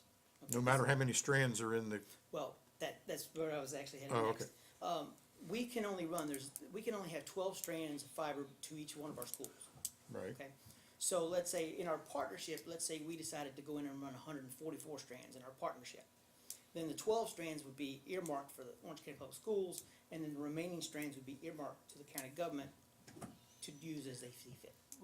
Right, and to pick up on what Darrell is, the material cost, I mean, you don't bury 12 strands of fiber, that cost prohibitive. So the idea, what we're working on is 145 strands based on some anecdotal comments made by some engineers who know this stuff backwards and forward. That would future-proof this county from a pipe, bandwidth for a long, long time, because you've heard me say you can't improve on the speed of light. Now, what we're going to work through is this ownership arrangement, because there's one entity would own the sheath, then entities could own separate strands within a cable, and you can have several cables within a sheath. And so if you want to start thinking about a condo association, I think earlier, and Darrell was here. Hadn't planned to, but. Yeah, earlier, the board has given us the authorization to go forward in creating a broadband authority. Which is one of the reasons I asked the question. And so one of the ownership models would be some agency relationship between the schools and the broadband authority, with the broadband authority in an ownership position, but on carving out the schools' exclusive use of 12 strands of fiber. So is that an acceptable arrangement? I mean, can the schools own 12 strands and some other entity own whatever other number there is? I mean, is that acceptable within the, That, from all indications that we've seen, that is acceptable with the federal E-rate. even though they're in the same sheath, the same conduit or whatever? Absolutely. And we would look to our county attorney to help draft these agreements so that they meet all. Everybody's meeting federal requirements on that. Federal, and it really, if you think of it, it's almost like property rights. It would be a deed, and you would have certainly divided interest in this, and then the ownership and operation would be charged with the broadband authority, and they would have to give certain performance expectations to the schools, and whoever then we would contract to actually operate it. It's complex. I'm not gonna just not shy away from that, but I think it's. Do we have any idea what this blue line costs? If we were to, as you can see there's a sentence there at the bottom, that's cost of internal bandwidth right now. We pay a vendor to supply us with our lit fiber. Yeah. And that is the dollar amount for the yellow column per month right now. So you can imagine if we go, I mean, that 300 meg is basically a third of a gig. So as you can imagine, once we go here, then that cost is gonna go astronomical. One of the things that we're doing right now is we're holding mandatory site visits for vendors. We've had about 10 people come and tour the schools and look at the layout of where the fiber's gonna go. We'll be expecting proposals from each vendor. And once we get those proposals from each vendor, we have to go in and part of the thing we have to do to get our money is to do a return of investment analysis. And for us to be able to build our own fiber, we have to show a return of investment over 20 years. Well, I think, you know, when we hire a lease lit company to bring these amounts into us, the cost is gonna be prohibitive. It's definitely gonna show a return of investment. Let me put it back in the way Darrell and I have talked about it, the way I understand it. The build and control the schools itself is that they're owning the capital asset. If you're looking for a third party, typically a for-profit company, would build it, they would get their capital return Yeah. within about 3 to 5 years. E-rates allowing or requiring them to spread that out of 20. So any model that shows the schools owning and operating their own fiber is going to be the least cost alternative. Okay, so, I'm just thinking the initial capital, we're looking at, in other words, I'm just thinking, how many million does it take to do this, and what's the county's cut of that? In terms of upfront investment, recognizing that we can finance this over 20 years. It's not as big a number as you think it is. Really? Yeah. Okay, If, I don't have actual numbers, okay, Okay. but I can give you ballparks that All I've right, had. I've heard maybe 6 figures, 7 figures, what, I mean, 1.4, 1.5 million. However, we get 70% reimbursement on that. That's to build the blue line. That's to build the blue line. that's all? That's some preliminary numbers that we've been. Wow. Wow, Now, that's the blue Part of the line. reason that's that way, because you don't have to deal with easement acquisitions. understand, realizing I we mean, got that's the what makes a lot of VDOT that thing. stuff expensive, is those easement acquisitions. So some of the vendors that will come in will charge the school with acquiring the easements. And maybe other vendors will come in who will already have access to the rights of way. And so there'll be a price differential between which they'll sort through. Time frame. Well, we will make a decision on the vendor, and present that at our August 11th school board meeting for approval. Oh, yeah, sorry. I apologize. I was Wrong- having a wrong little bit month. of a, At April 11th. And then we're hoping to get our approval letter from E-rate before July 1, 2016. Now, that's an approval for the vendor to lay this.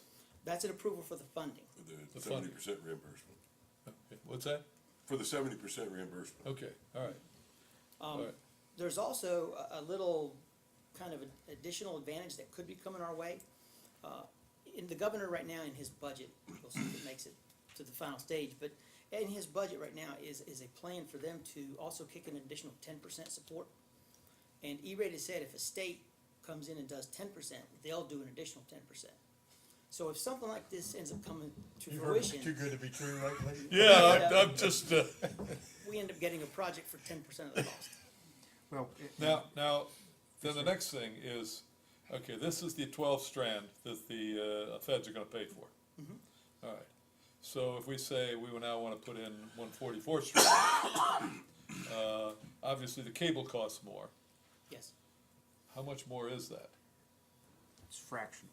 yeah, It's, I don't, that's small potatoes. Okay, all right, It's trenching it and laying it that is the I realize cost. that, so the, Yeah, I mean, the cable is, then the other question, comes, it's glass. Glass is so cheap that I we know. don't get anything recycling it. We have to pay the recycler to take it. That's how cheap glass is. okay, then the next thing is, as we're looking along this line,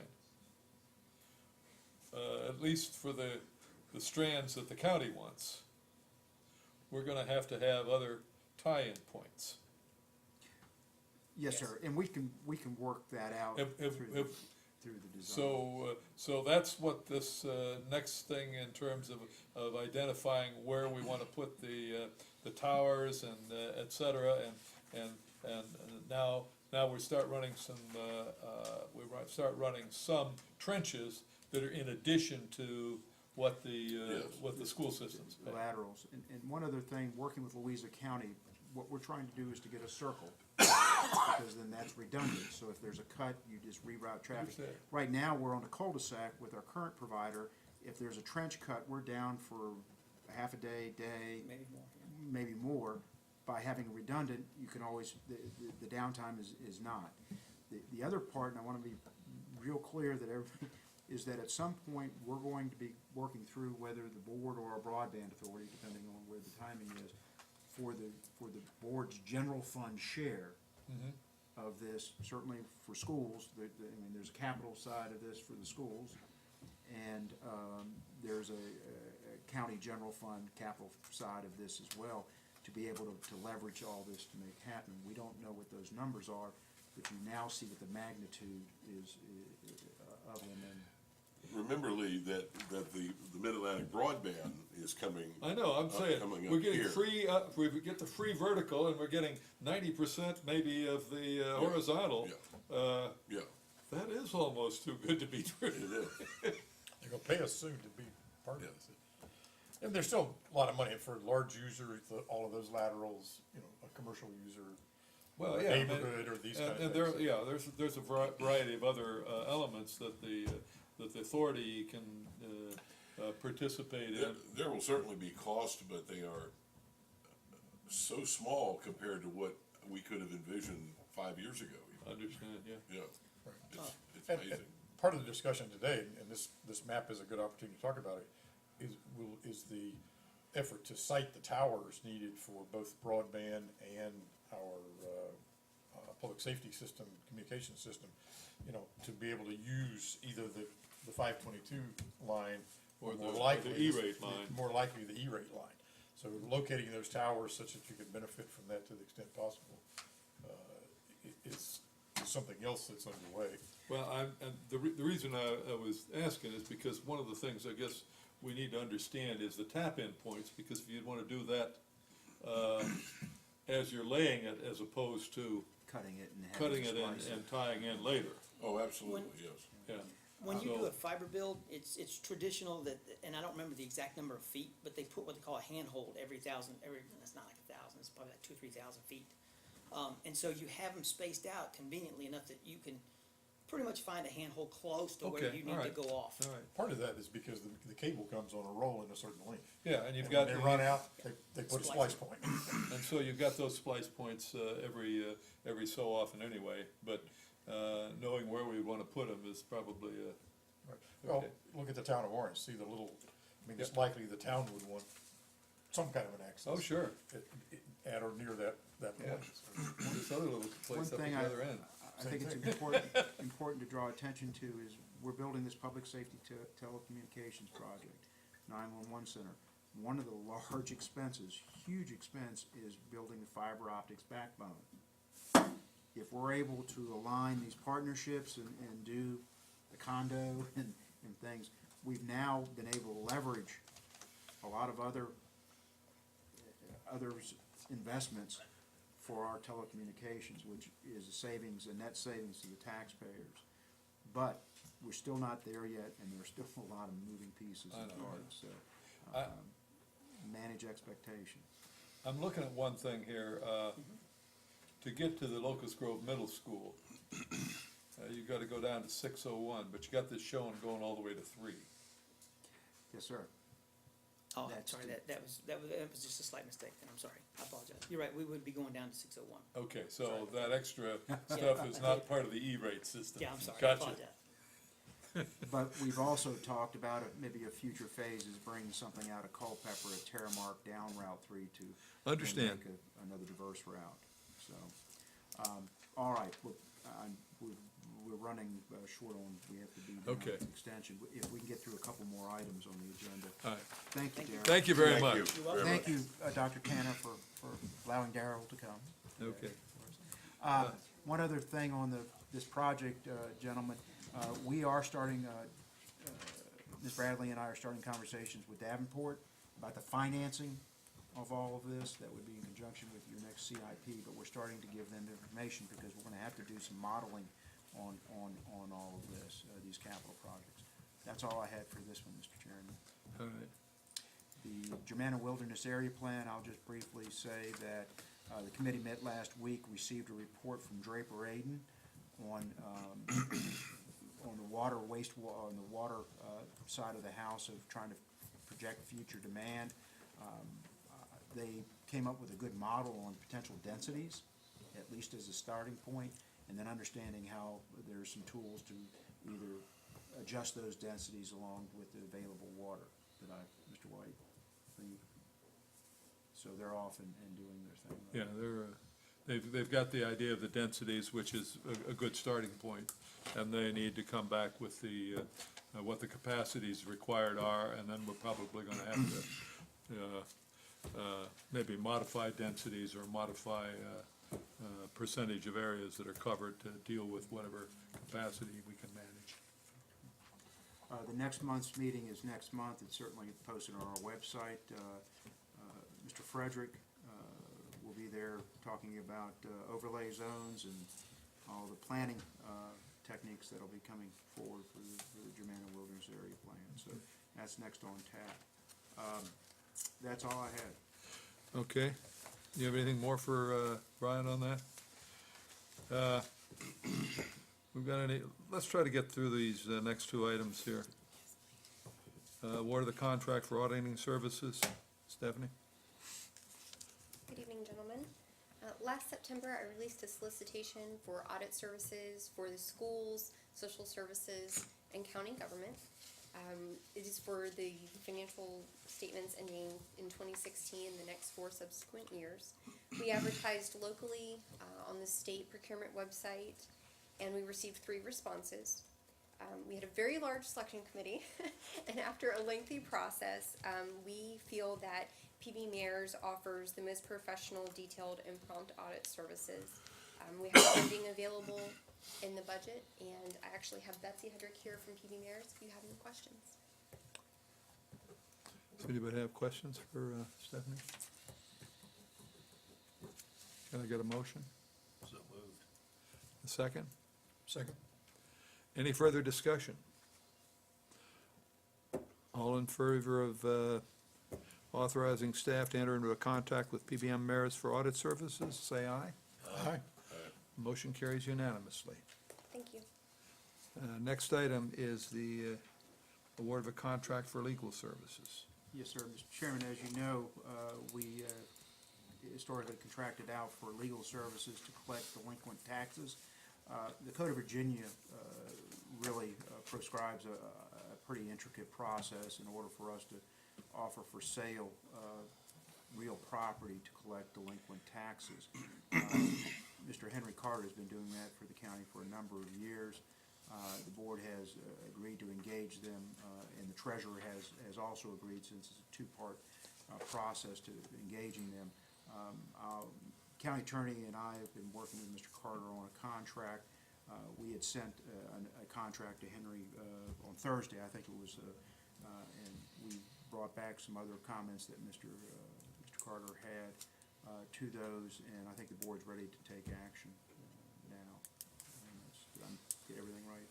Yeah, my understanding from our discussion upstairs was, and I'm gonna read what I think is the motion, which is to authorize the county administrator to execute a retainer agreement, the retainer agreement submitted to Henry Carter by the county for review on February 18th, 2016. And I believe that's what the discussion was, so that would be the form Which of the was motion. the one on Thursday. The one that was, I double-checked the date, it was February 18th. So does anybody want to make that motion? So moved. Do I have a second? Second.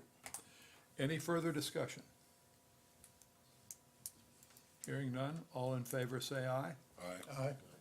Motion carries unanimously.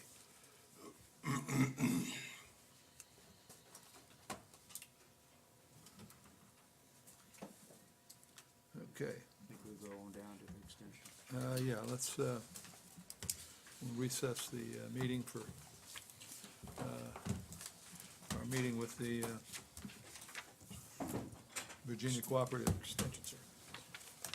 Allison, are you locking this room? Can we look at Okay. this thing here?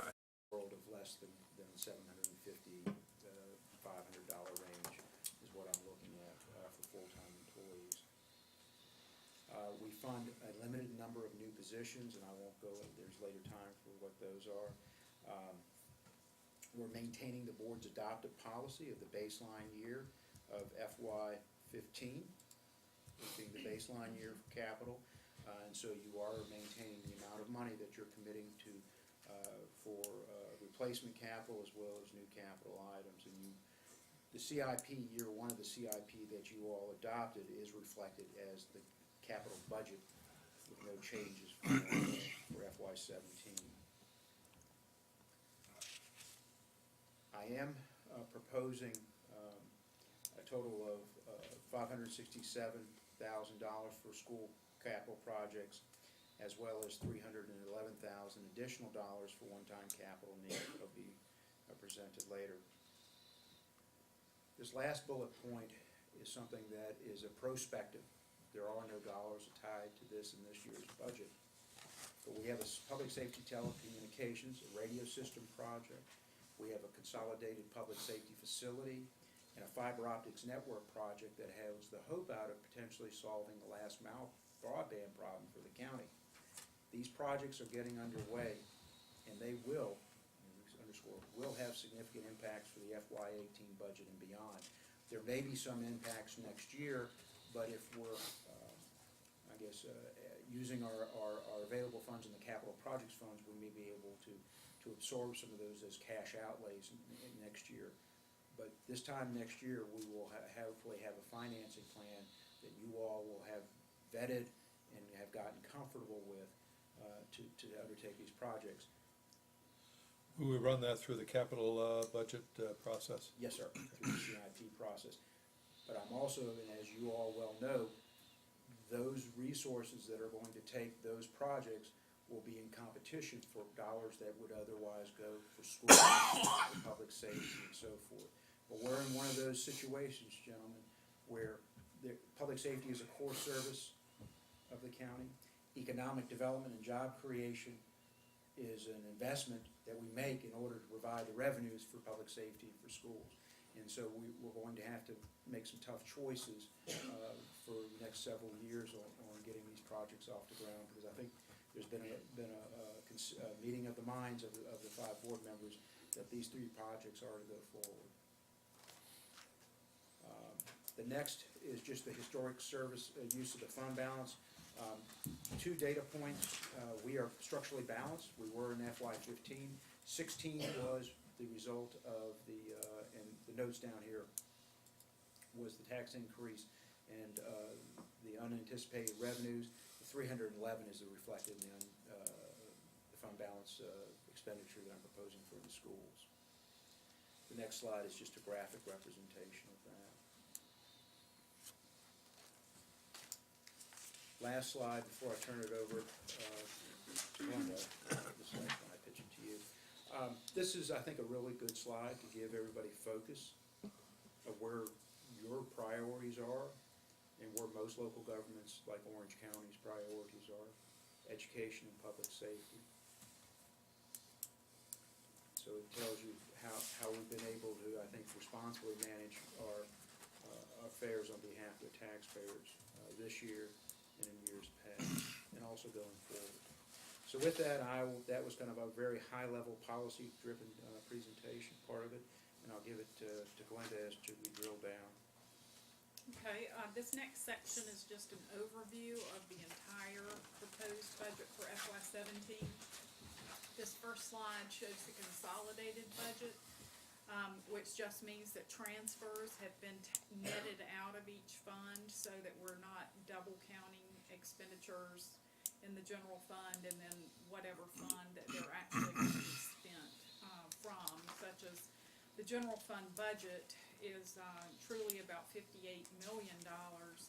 On this slide, you'll see the net amount of $23 million that's actually spent in the general fund. The remainder is transferred out to the school fund, to the landfill fund, to the Virginia Public Assistance, which is social services, to the capital projects fund, etc.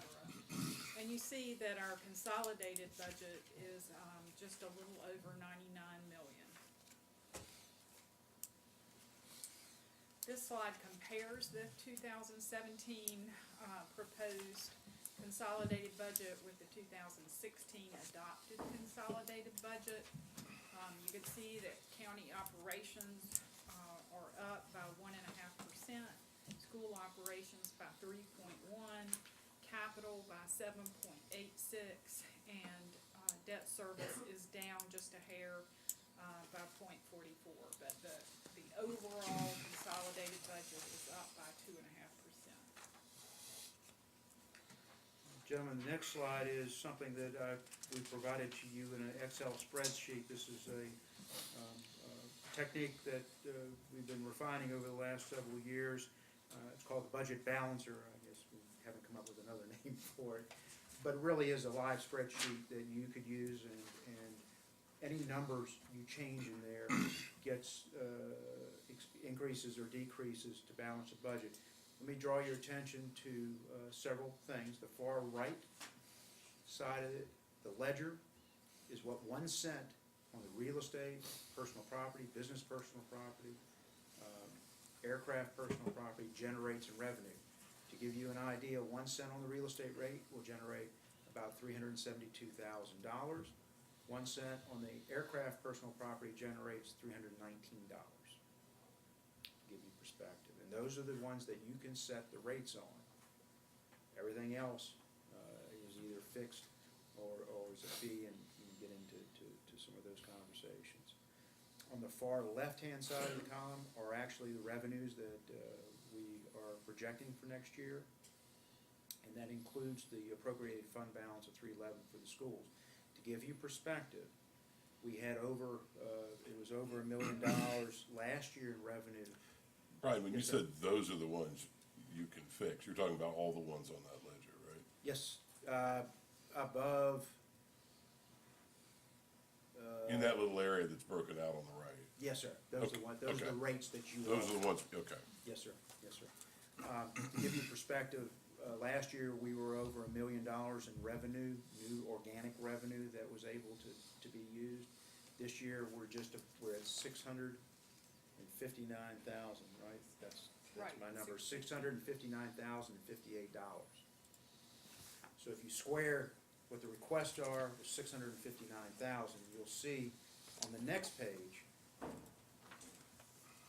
what was requested and what I'm proposing and the difference. This is the budget notes page, and if you remember from last year, these are the highlights. These are increases above what are already in the budget. So these aren't total requests; these are increases over what's already in the budget. I feel that's a very responsible way and more efficient way to go about the budget.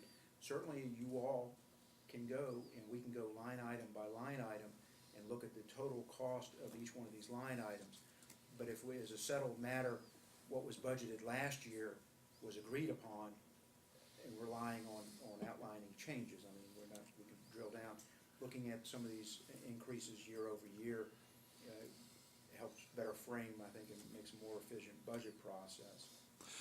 I'm looking at the real estate local revenue source. Is that really dropping 238,000? That is because of a true-up for delinquent tax collections. In real estate, as you know, we collect for 20 years. Mm-hmm.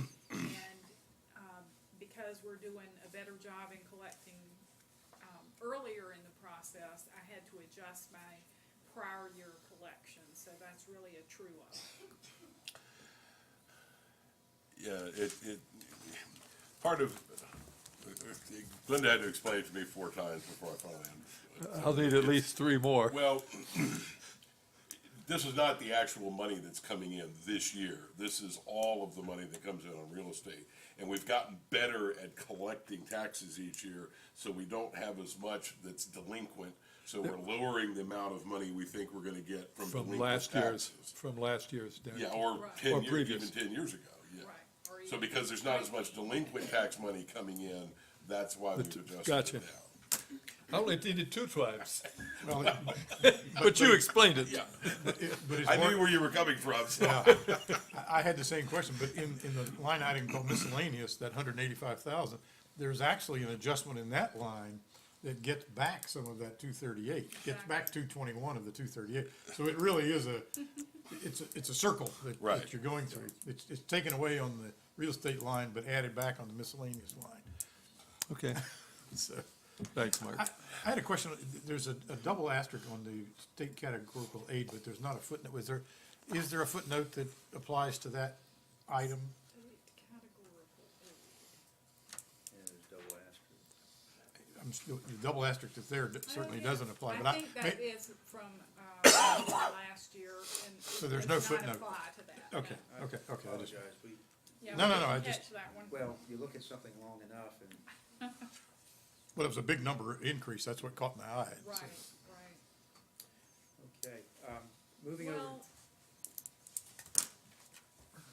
the reason that number is so big is, because it would have the increase in CSA reimbursements that, the numbers in this column were at the request stage, and the department had requested a big increase in CSA expenditures, which meant that the reimbursements would also go up.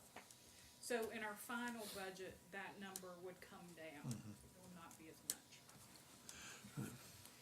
Moving over to the operating and capital budget notes, I have, as I told you, I was a little late in getting this, but we have completed my complete narrative, and this is for part of your book that we distributed out to everybody. These notes are the rationale and what is going on with each one of these significant items, each one of the items that are in the budget notes. I'm only going to hit some of the more significant ones for the purposes of tonight's presentation. Let me start first with schools. As you know, this is the third budget. The last two budgets have tried very hard to meet the school's requests, and I think we've done a reasonable job of year-over-year funds with local funds for schools. This year, I guess, burdened in that we weren't able to make it in any way that I think moves the needle. We are absolutely in a treading water mode this year, I think, with available revenues. You can see we had a little over $600,000 to spread over $2.68 million worth of requests. So if I go to the bottom of my budget notes, it was requested $2.68 million in more expenditures, more spending, and it's just over $600,000 to meet those requests. You all know that this is the reality, since the direction to the board, to me, was to balance this budget with no adjustments in the tax rates. So what I'm proposing for schools is $200,000 in additional recurring revenue, that'll be there going forward, and then funding the itemized, the items that I've noted in my budget notes for a total of $511.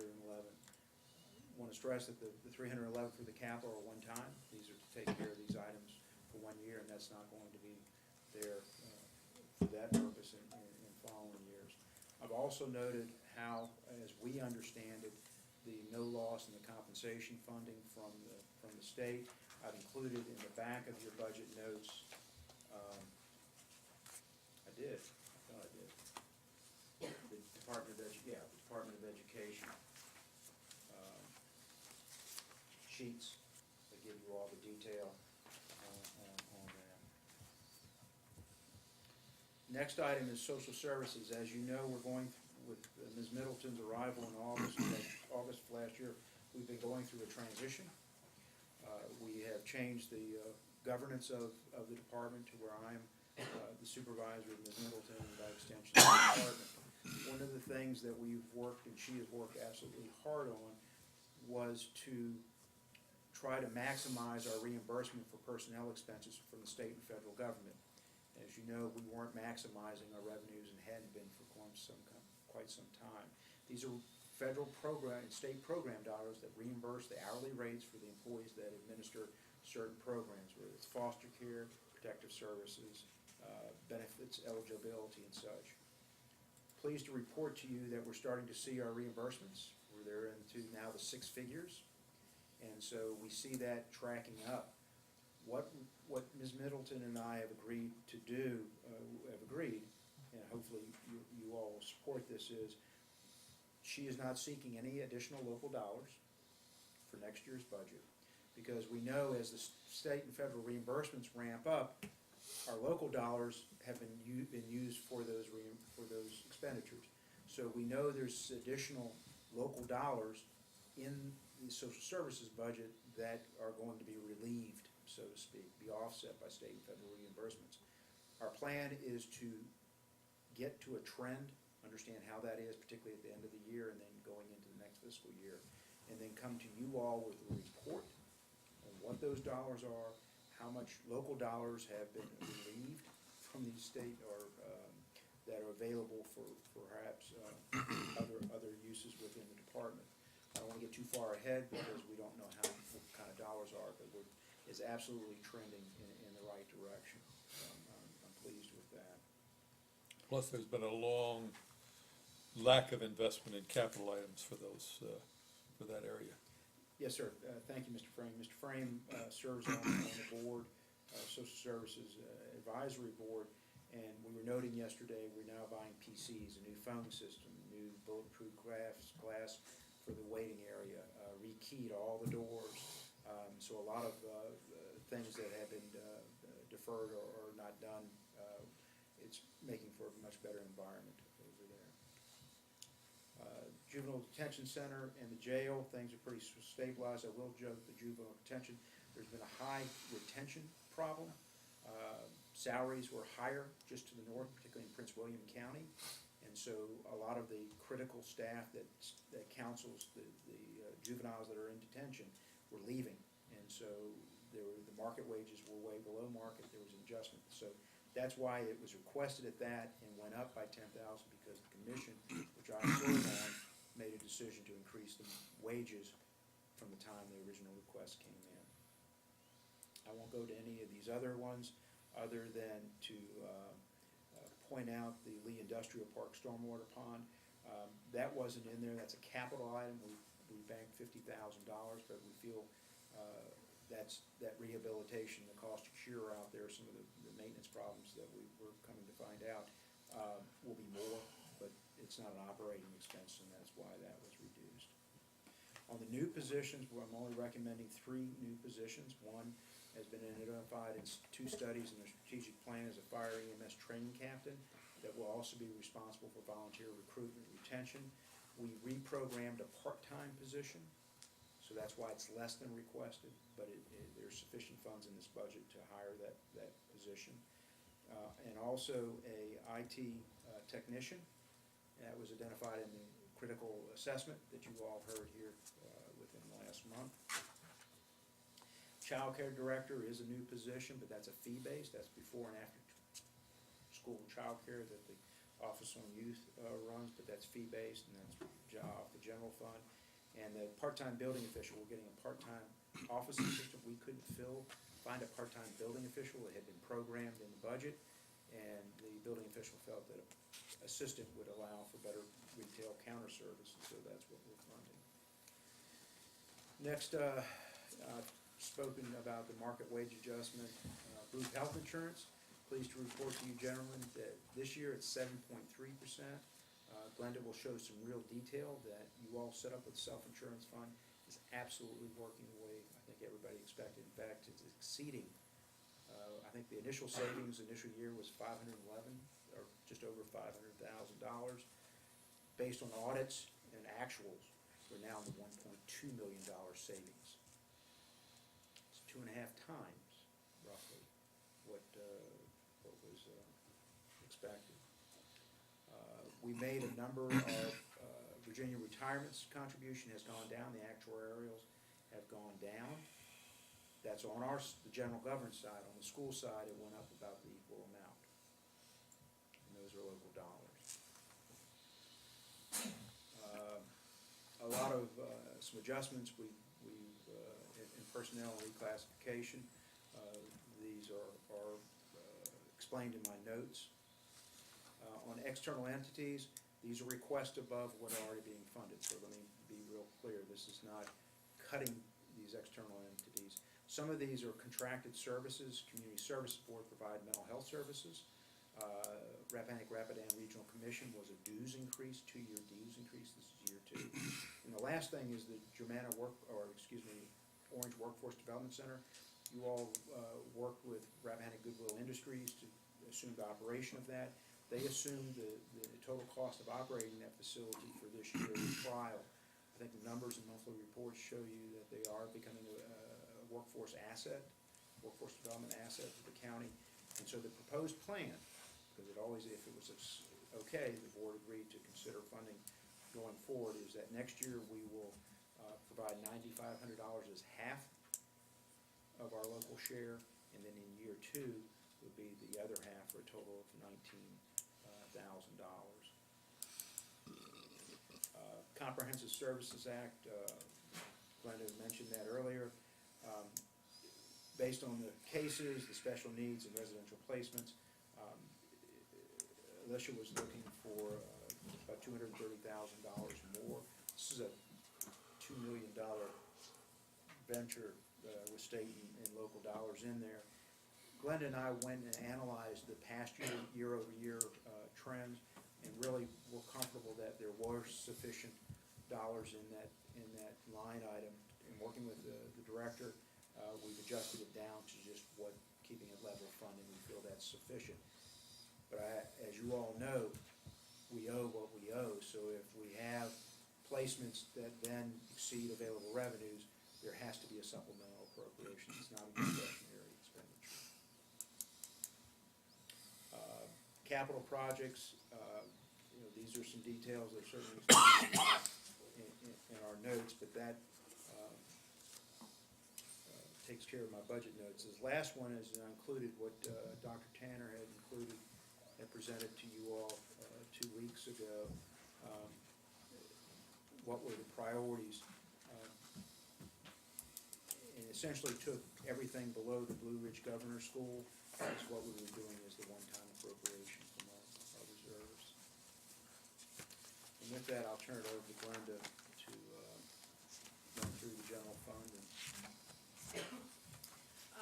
First, this is just an overview of the general fund budgets for the last several years, and you can see that the FY17 proposed is actually down by 1% from last year's budget, and that is due to the fact that in the 16 budget, we had appropriated that $1.5 million transfer to the capital project fund. That was the unbudgeted revenue that we had from FY14. This slide just shows the real estate value since we rely so heavily on our real estate tax. These are the underlying values, and just trying to give you an indication of changes that have happened since 2007, which was 2 reassessments ago, to the 2016 recently completed reassessment. And you can see that single-family suburban residential real estate used to be 62%.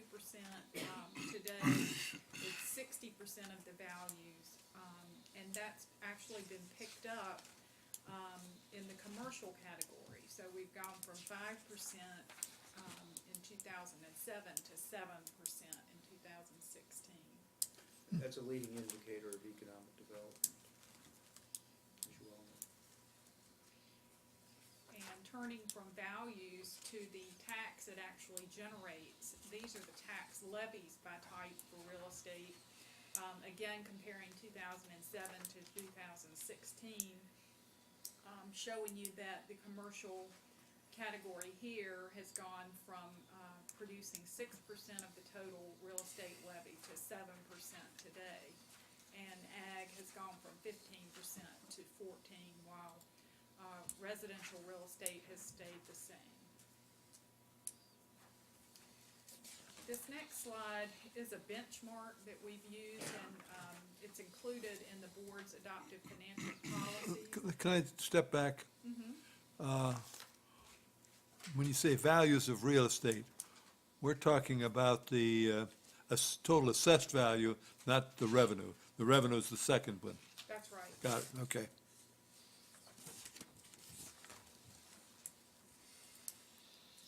So this slide is our benchmark that we've been using to gauge the tax burden on the citizens of Orange County.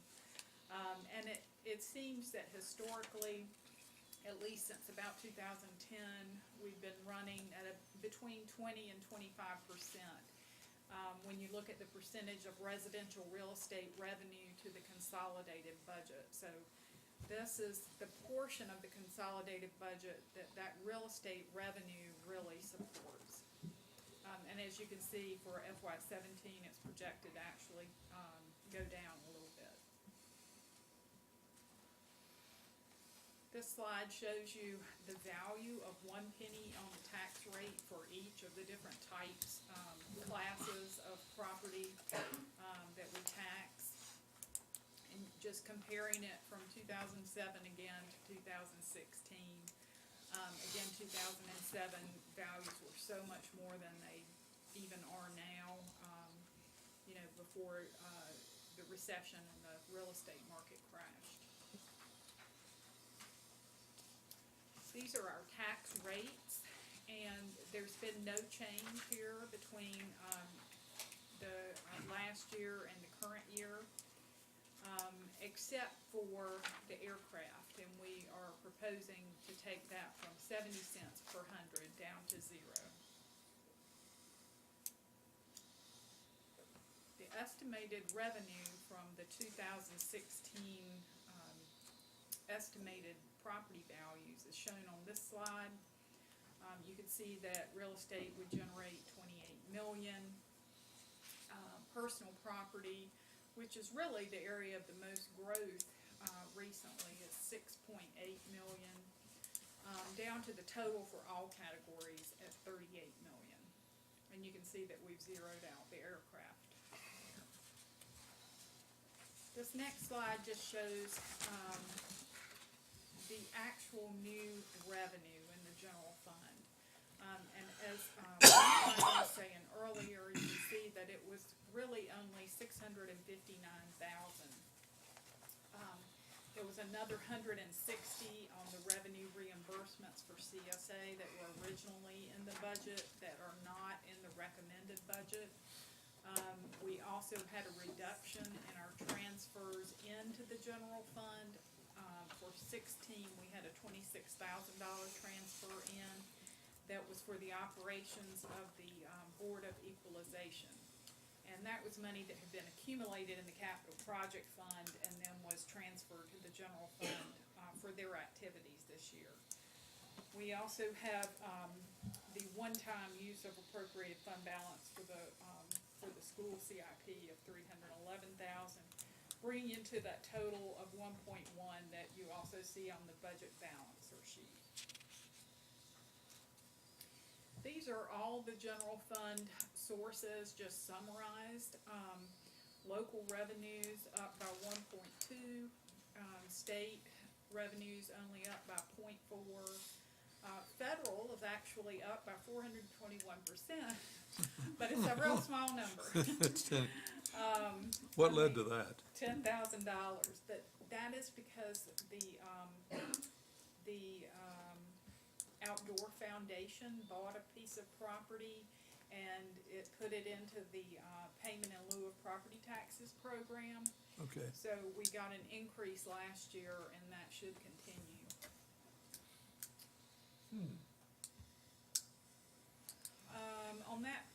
On that same slide, I guess the only other thing I wanted to point out is just the difference in the use of reserves there.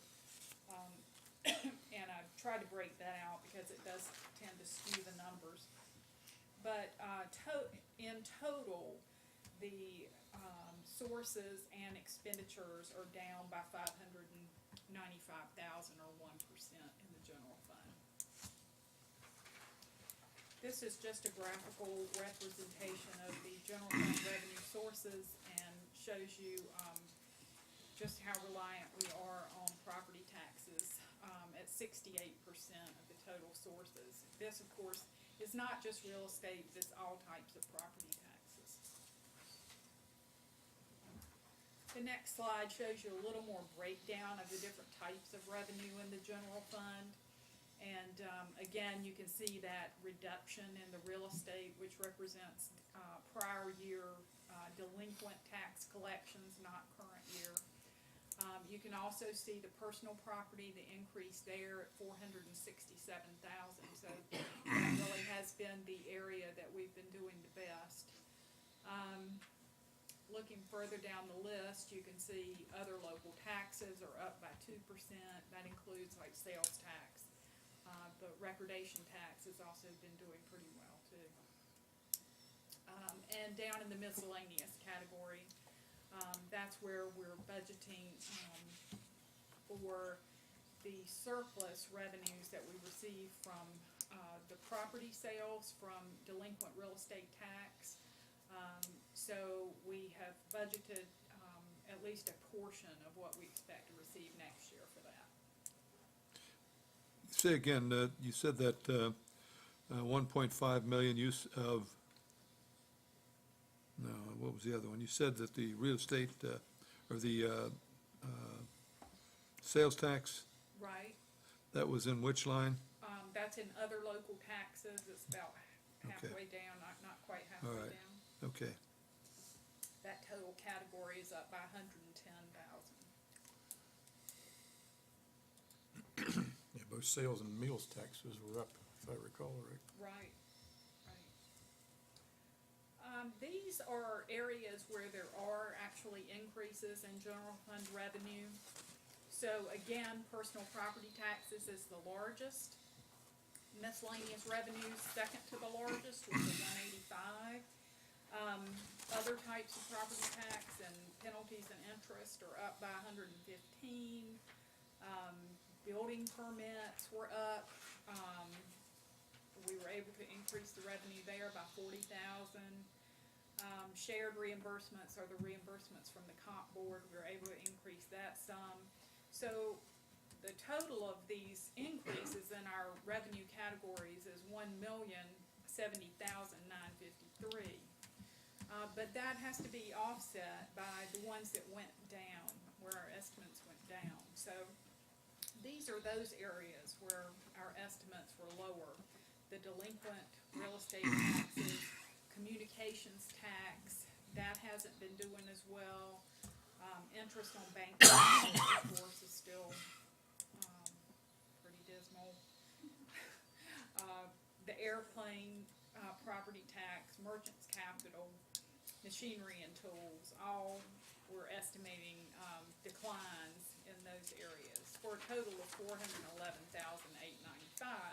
Do we understand why the communications and sales and use tax have gone down? Is there any explanation,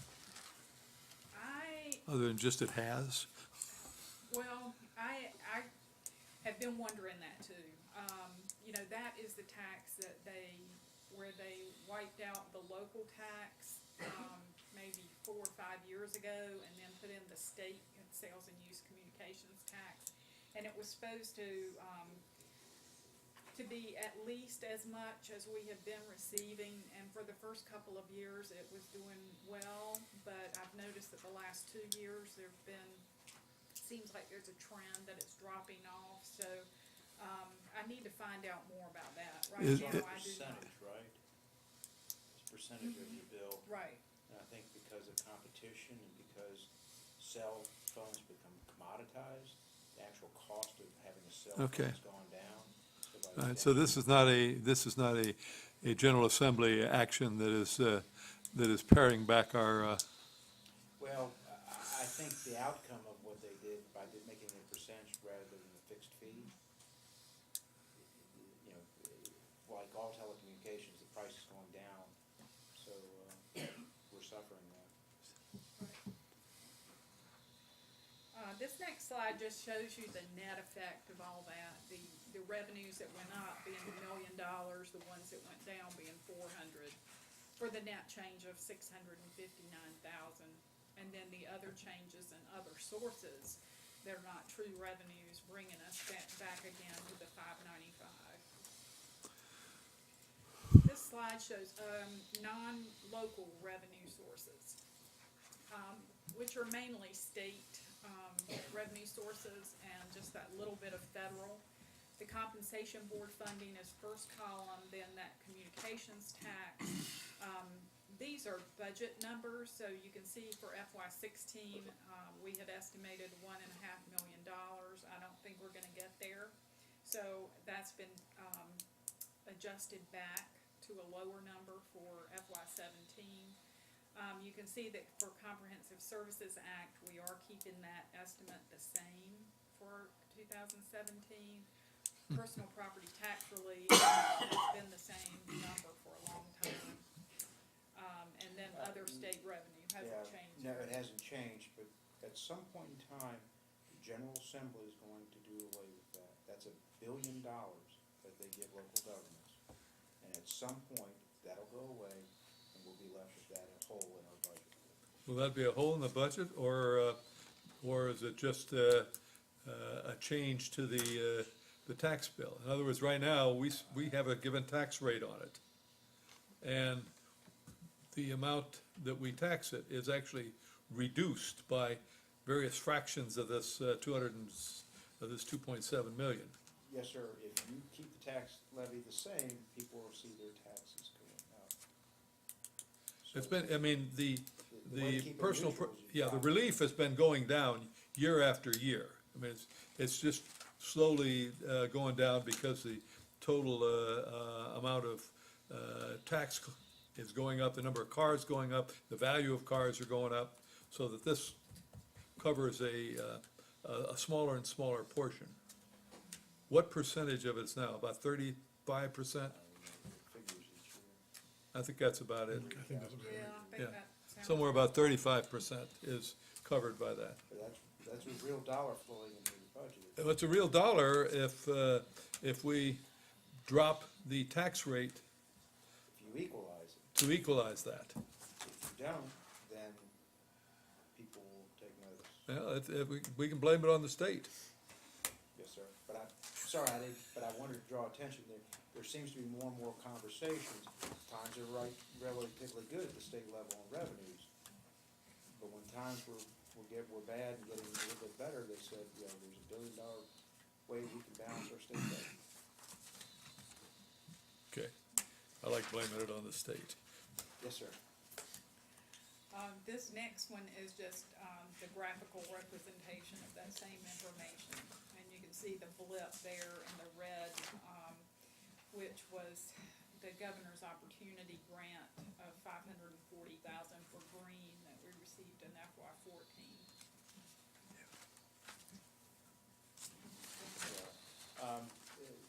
These next few slides, and we'll go through them fairly quickly, these are just highlights of the expenditures. The Central Virginia Region Jail, let me explain when I glossed over that. If you all recall, last year, what I would characterize as the December surprise, we were looking at an additional $600 and some thousand for the jail, for the cost, our pro rata share of opening a new wing. All the localities were able to meet that challenge, and we did. But one of the things that we also did is, and you all agreed, let's put away some dollars, because we know our share is going up yet again for FY '17. We put in about $186,000 thereabouts. 190. Our new share is 220 something, and so our net new dollars that we have to meet is 13,000. So the responsible thing was done by the board of reserving dollars in this year's budget for meeting going forward. There's one other item, is that we may have to contribute to their reserves in order so that they have sufficient operating reserves, and we feel we can meet that with this money that's already in the budget this year, available but unexpended. So I think we're past where the jail, and with the new superintendent, I think things have taken a different tone. Mr. Crozier's not here, but I think everything he says is that the jail is working just fine. Again, the school board's increases, constitutional offices, sheriff obviously is the biggest beneficiary from them, and you can see what the net is on county expenses to fund the constitutional officers. proposed general fund expenditures. This goes into the line item detail of what's up, down, it's staying the same. Last is really how this money comes out of the general fund, and you can see how it's divided up. I'd like Glenn to do the general fund transfers next ones. Okay, just gonna focus on that 35 million that actually gets, raised in the general fund as revenue, but then transferred out, the other funds operations. So the biggest one of those, of course, is the transfer to the school operating fund. And, you can see that that is proposed at 20,975,416.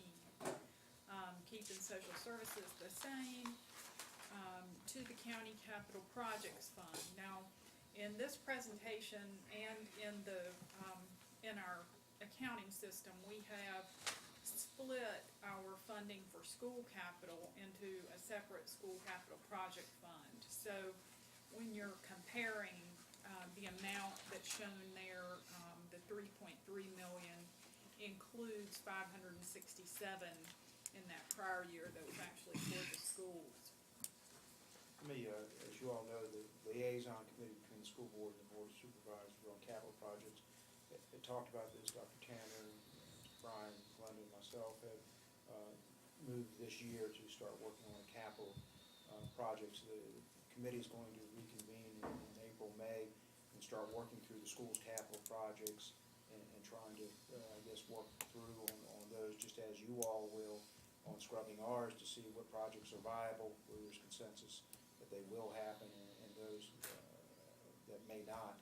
And so we, by this time, because one of the things we ultimately want to do in all school and general government is so that if and when we need to have a cash profit number for conditional zonings, rezonings, we have one that's legally defensible. Right now, I guess it's suspect what numbers our proffer is tied to. But I would also add, one last thing on cash proffers, is the General Assembly is absolutely fundamentally changing the cash proffer law. And I think we'll still be okay to be able to levy them, but they've got to be ironclad, they've got to be bulletproof on how you derive the numbers. I think we're there, I think we have the ingredients to do that, but it's gonna be a much heavier lift to be able to accept those.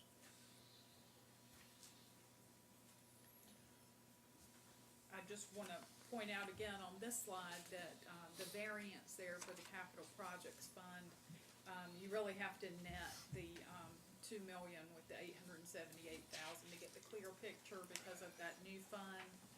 And, remember that the 1.5 million was in that number for, FY16, so that skews that a little bit too.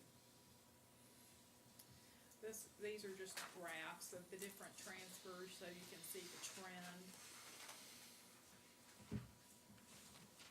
You can see that to the capital project fund, it is, tends to be more sporadic, and you can see the big spike when we, shifted that 1.5 million to the fund.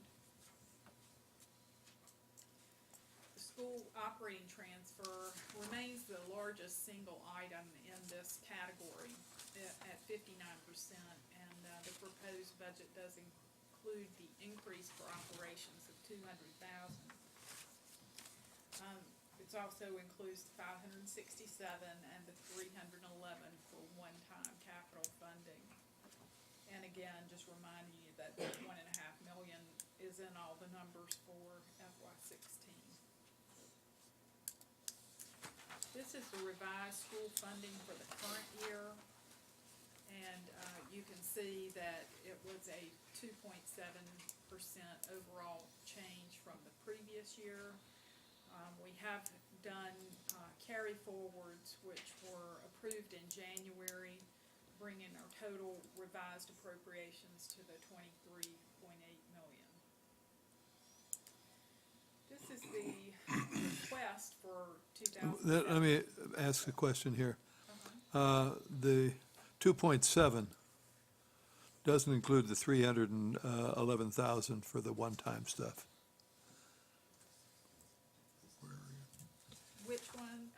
I'm looking at the adopted budget for the school funding, local.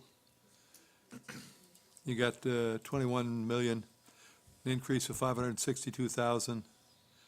That was for the current year. So that was over the, Oh, okay, I'm sorry, The, I'm the looking at, prior sorry, I'm looking at thumbnails, all right. and then the next slide is for the year that we're actually budgeting, Okay, FY17. So the top of that slide shows the school board request, which was an increase of 1.2 million. And then the 567, that we had typically been giving for capital. And then what is proposed is on the bottom part of the slide with an increase of 200,000. okay, all right, okay. So it's a 2.4% increase, all right, I got that, thank you. Overall, 2.4. This slide just shows the, comparisons of required local efforts for the year. And, you can see that our actual contribution is, in excess of that by over $9 million. I also want to point out that the required local effort went up substantially from the previous year, and that was mainly due to the change in the composite index, which went from 36.18 to 38.11%.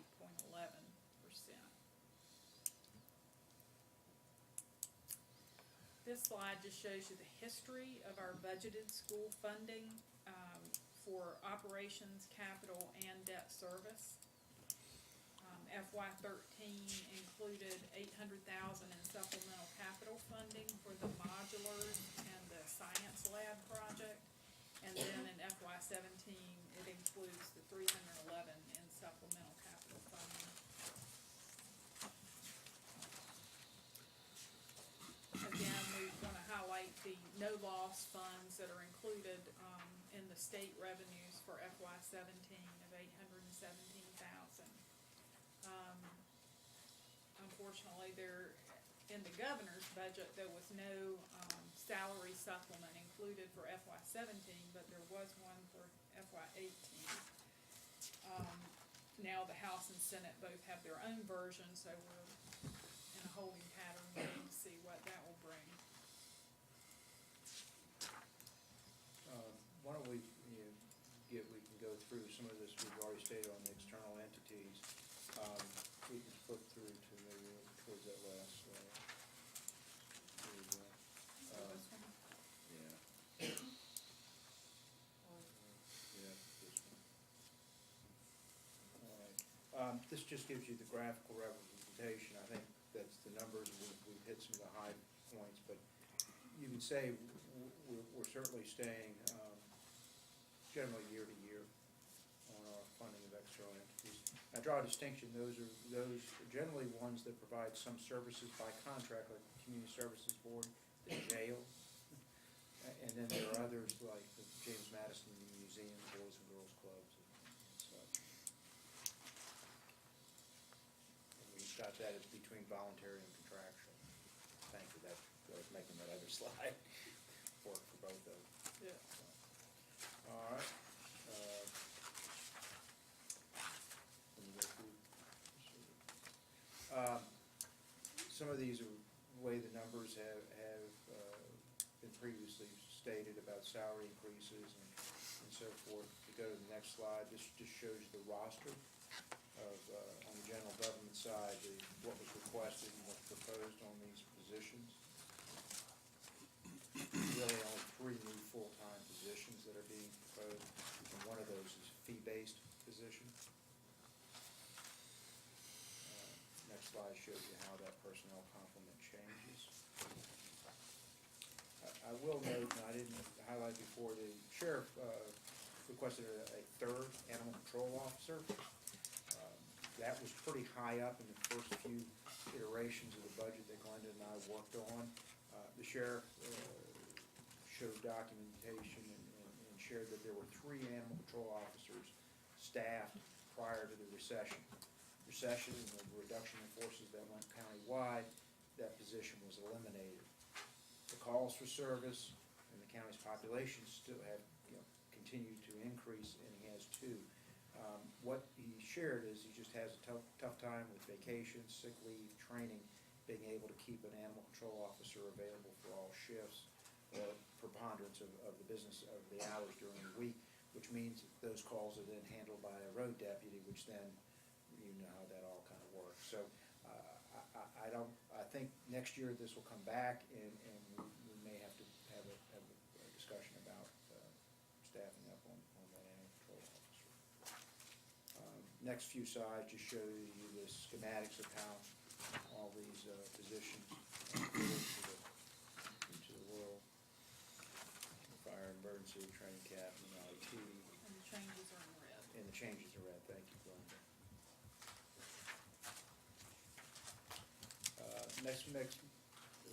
Let's move then through our next two enterprise funds, the airport fund and the landfill fund. Glenda, if you just, Okay.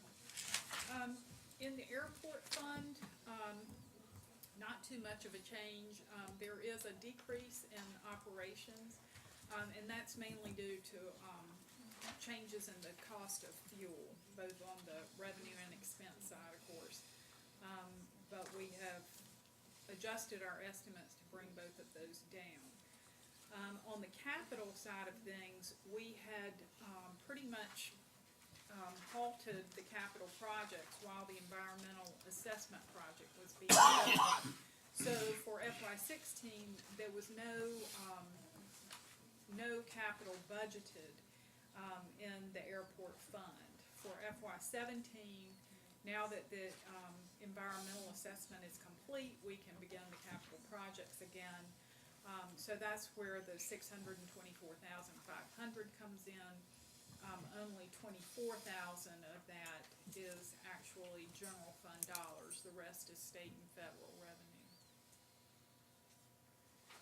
This slide just gives you some updates on things that are going on at the airport, how we ended the year with our fuel sales. 36 planes are currently based at the airport. That's down 2 from last year, and they lost those two due to the fact that they are competing with neighboring airports that have additional hangars and other localities that have lowered or eliminated the personal property tax. They do still have 32 planes on the waiting list for old hangars and 19 planes on the waiting list for new hangars. Moving on to the landfill fund. Very little to report there. Now that we have the new cell up and running, landfill operations are only expected to increase by 1.32%. We're funding exactly the same amount in capital that we did in 16, and that is for future landfill closure cost. During this past year, they did complete the installation of new landfill scales. They also replaced the scale software, and it now interfaces with Munis for the monthly billing and gives them greater reporting capabilities. But no real changes are expected for operations for FY17. This section talks about the self-insurance fund. And I just gave a little bit of a background here that we began to use the self-insurance fund because Digital Benefits Advisors thought that we could save money by going self-insured, and they forecasted that we could save $512,000 in the first year. As we have now gotten through, the first year was actually only 9 months of self-funding because our plan year doesn't start till October. So at the end of FY14, the CAFR stated that there was fund balance of $833,000 that was unassigned. We had an accounting adjustment this past year that restated that amount to $1.2 million. So at the end of FY15, as you will remember, last year at this time we were very concerned about claims because they were awfully high. They were averaging $509,000 a month compared to the $475 that we had budgeted. However, by the end of the year, we did end up with a net position of $1.3 million, which was still up from the previous year, the restated balance by $51,000. So, we held our own. The FY16 budget was based on monthly claims average of $505,000, and so far through January, that's averaged $488. So, we've had our ups and downs this year, but it certainly looks better than last, I think. Based on the analysis of the claims through the end of December, Digital Benefits has forecasted that we would need that 7.3% increase in our contributions, and that's what we built into the budget, which cost the county about $75,000 and the school board about $303,000.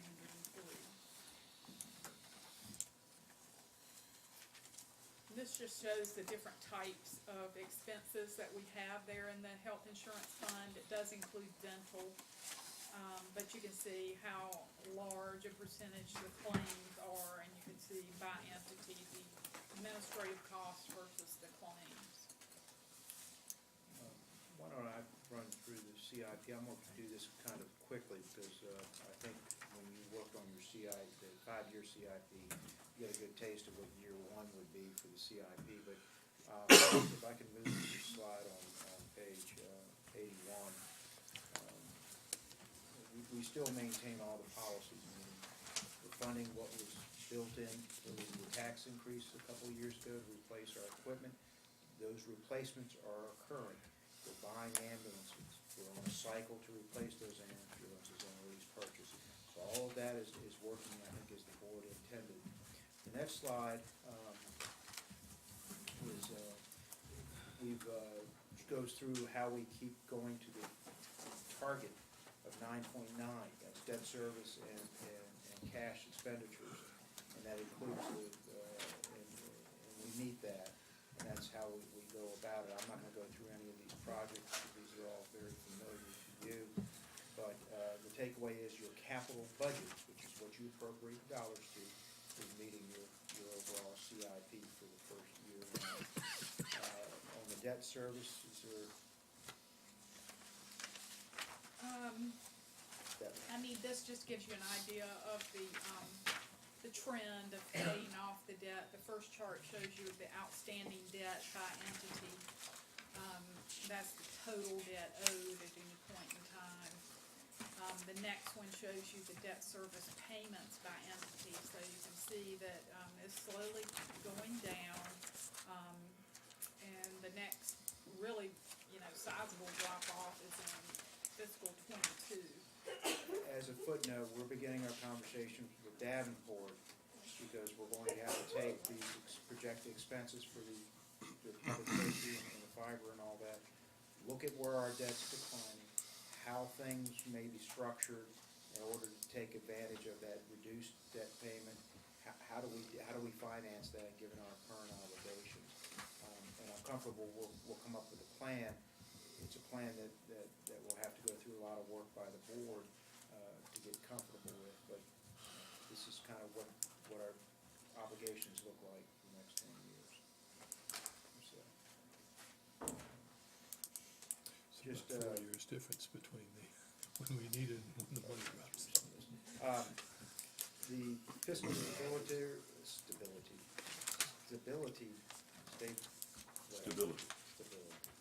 reserve. This is the language right out of your policy, and when we talking about fund balance, and Linda will have the chart to show you where that fund, because that's always a question, discussion of how much is our fund balance, what is that doing? Well, the fund balance has these 3 check marks. That's why we have fund balance. That's why we have these reserves to be able to take opportunities such as the fiber project. I mean, that's where we would ostensibly go for some of the cash to fund that. I'll let you run through the general fund balance. Okay. This slide just shows you the trend in general fund balance, and this is measured at the end of June 30th of each fiscal year. So you can see in 14 and 15 we did add to our general fund balance. The next slide shows you our general cash balances, and although that's different than general fund balance, it's also an important indicator.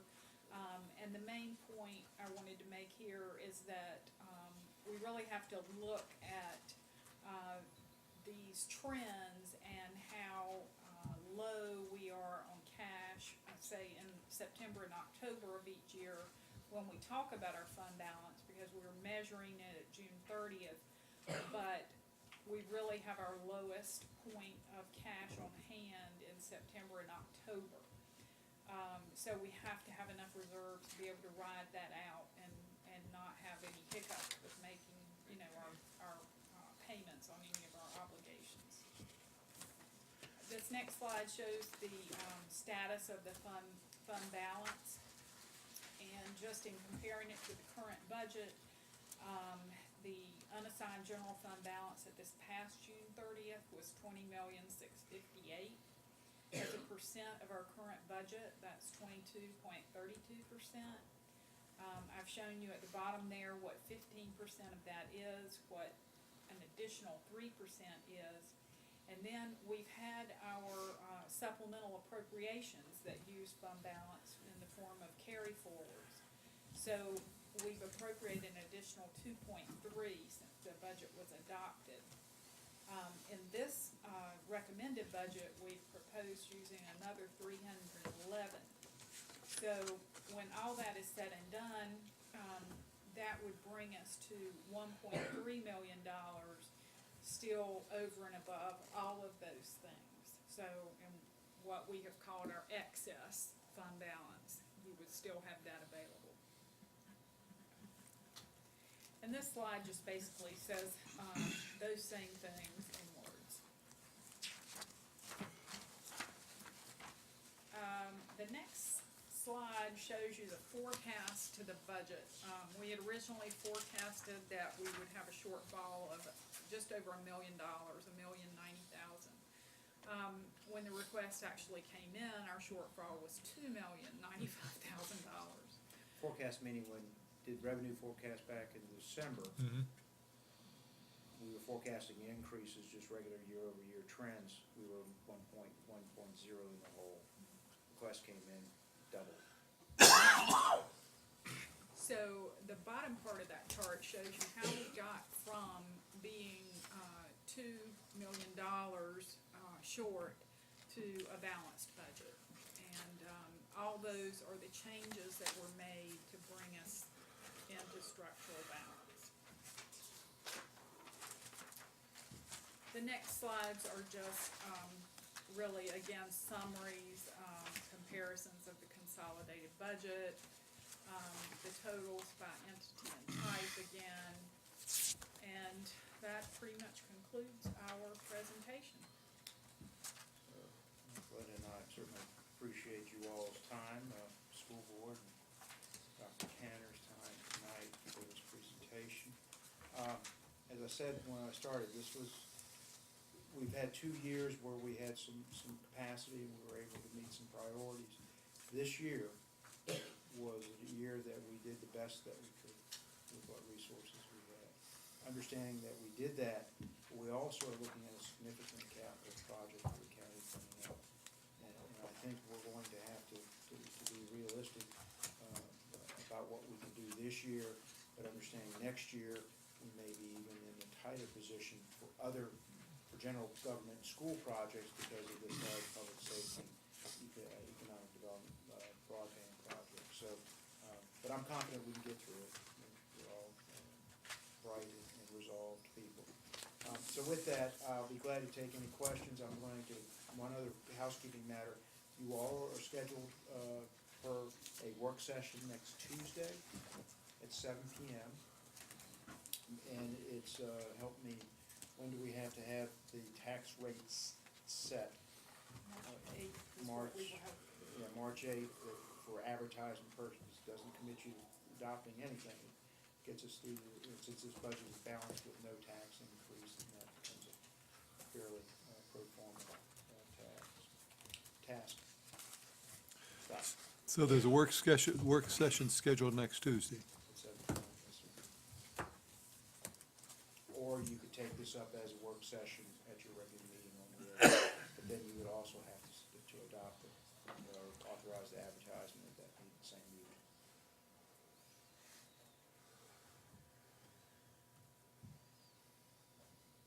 Do we need the Tuesday's meeting? I wouldn't think so. I think anything we wanna do, we could do at the regular meeting. Okay. Jim? Okay, so let's Cancel that. March cancel next 1st Tuesday's meeting. And then we'll have a work session on the March 8th, with the understanding that you all certainly can make adjustment to the budget, because those would be all above the line, so to speak. And with the understanding you all will set the tax rates for advertising. Okay. Yeah, I think we're gonna need more than, between now and next Tuesday to even get through this and really understand it, so. All right. Anything else? So moved. Second. All in favor,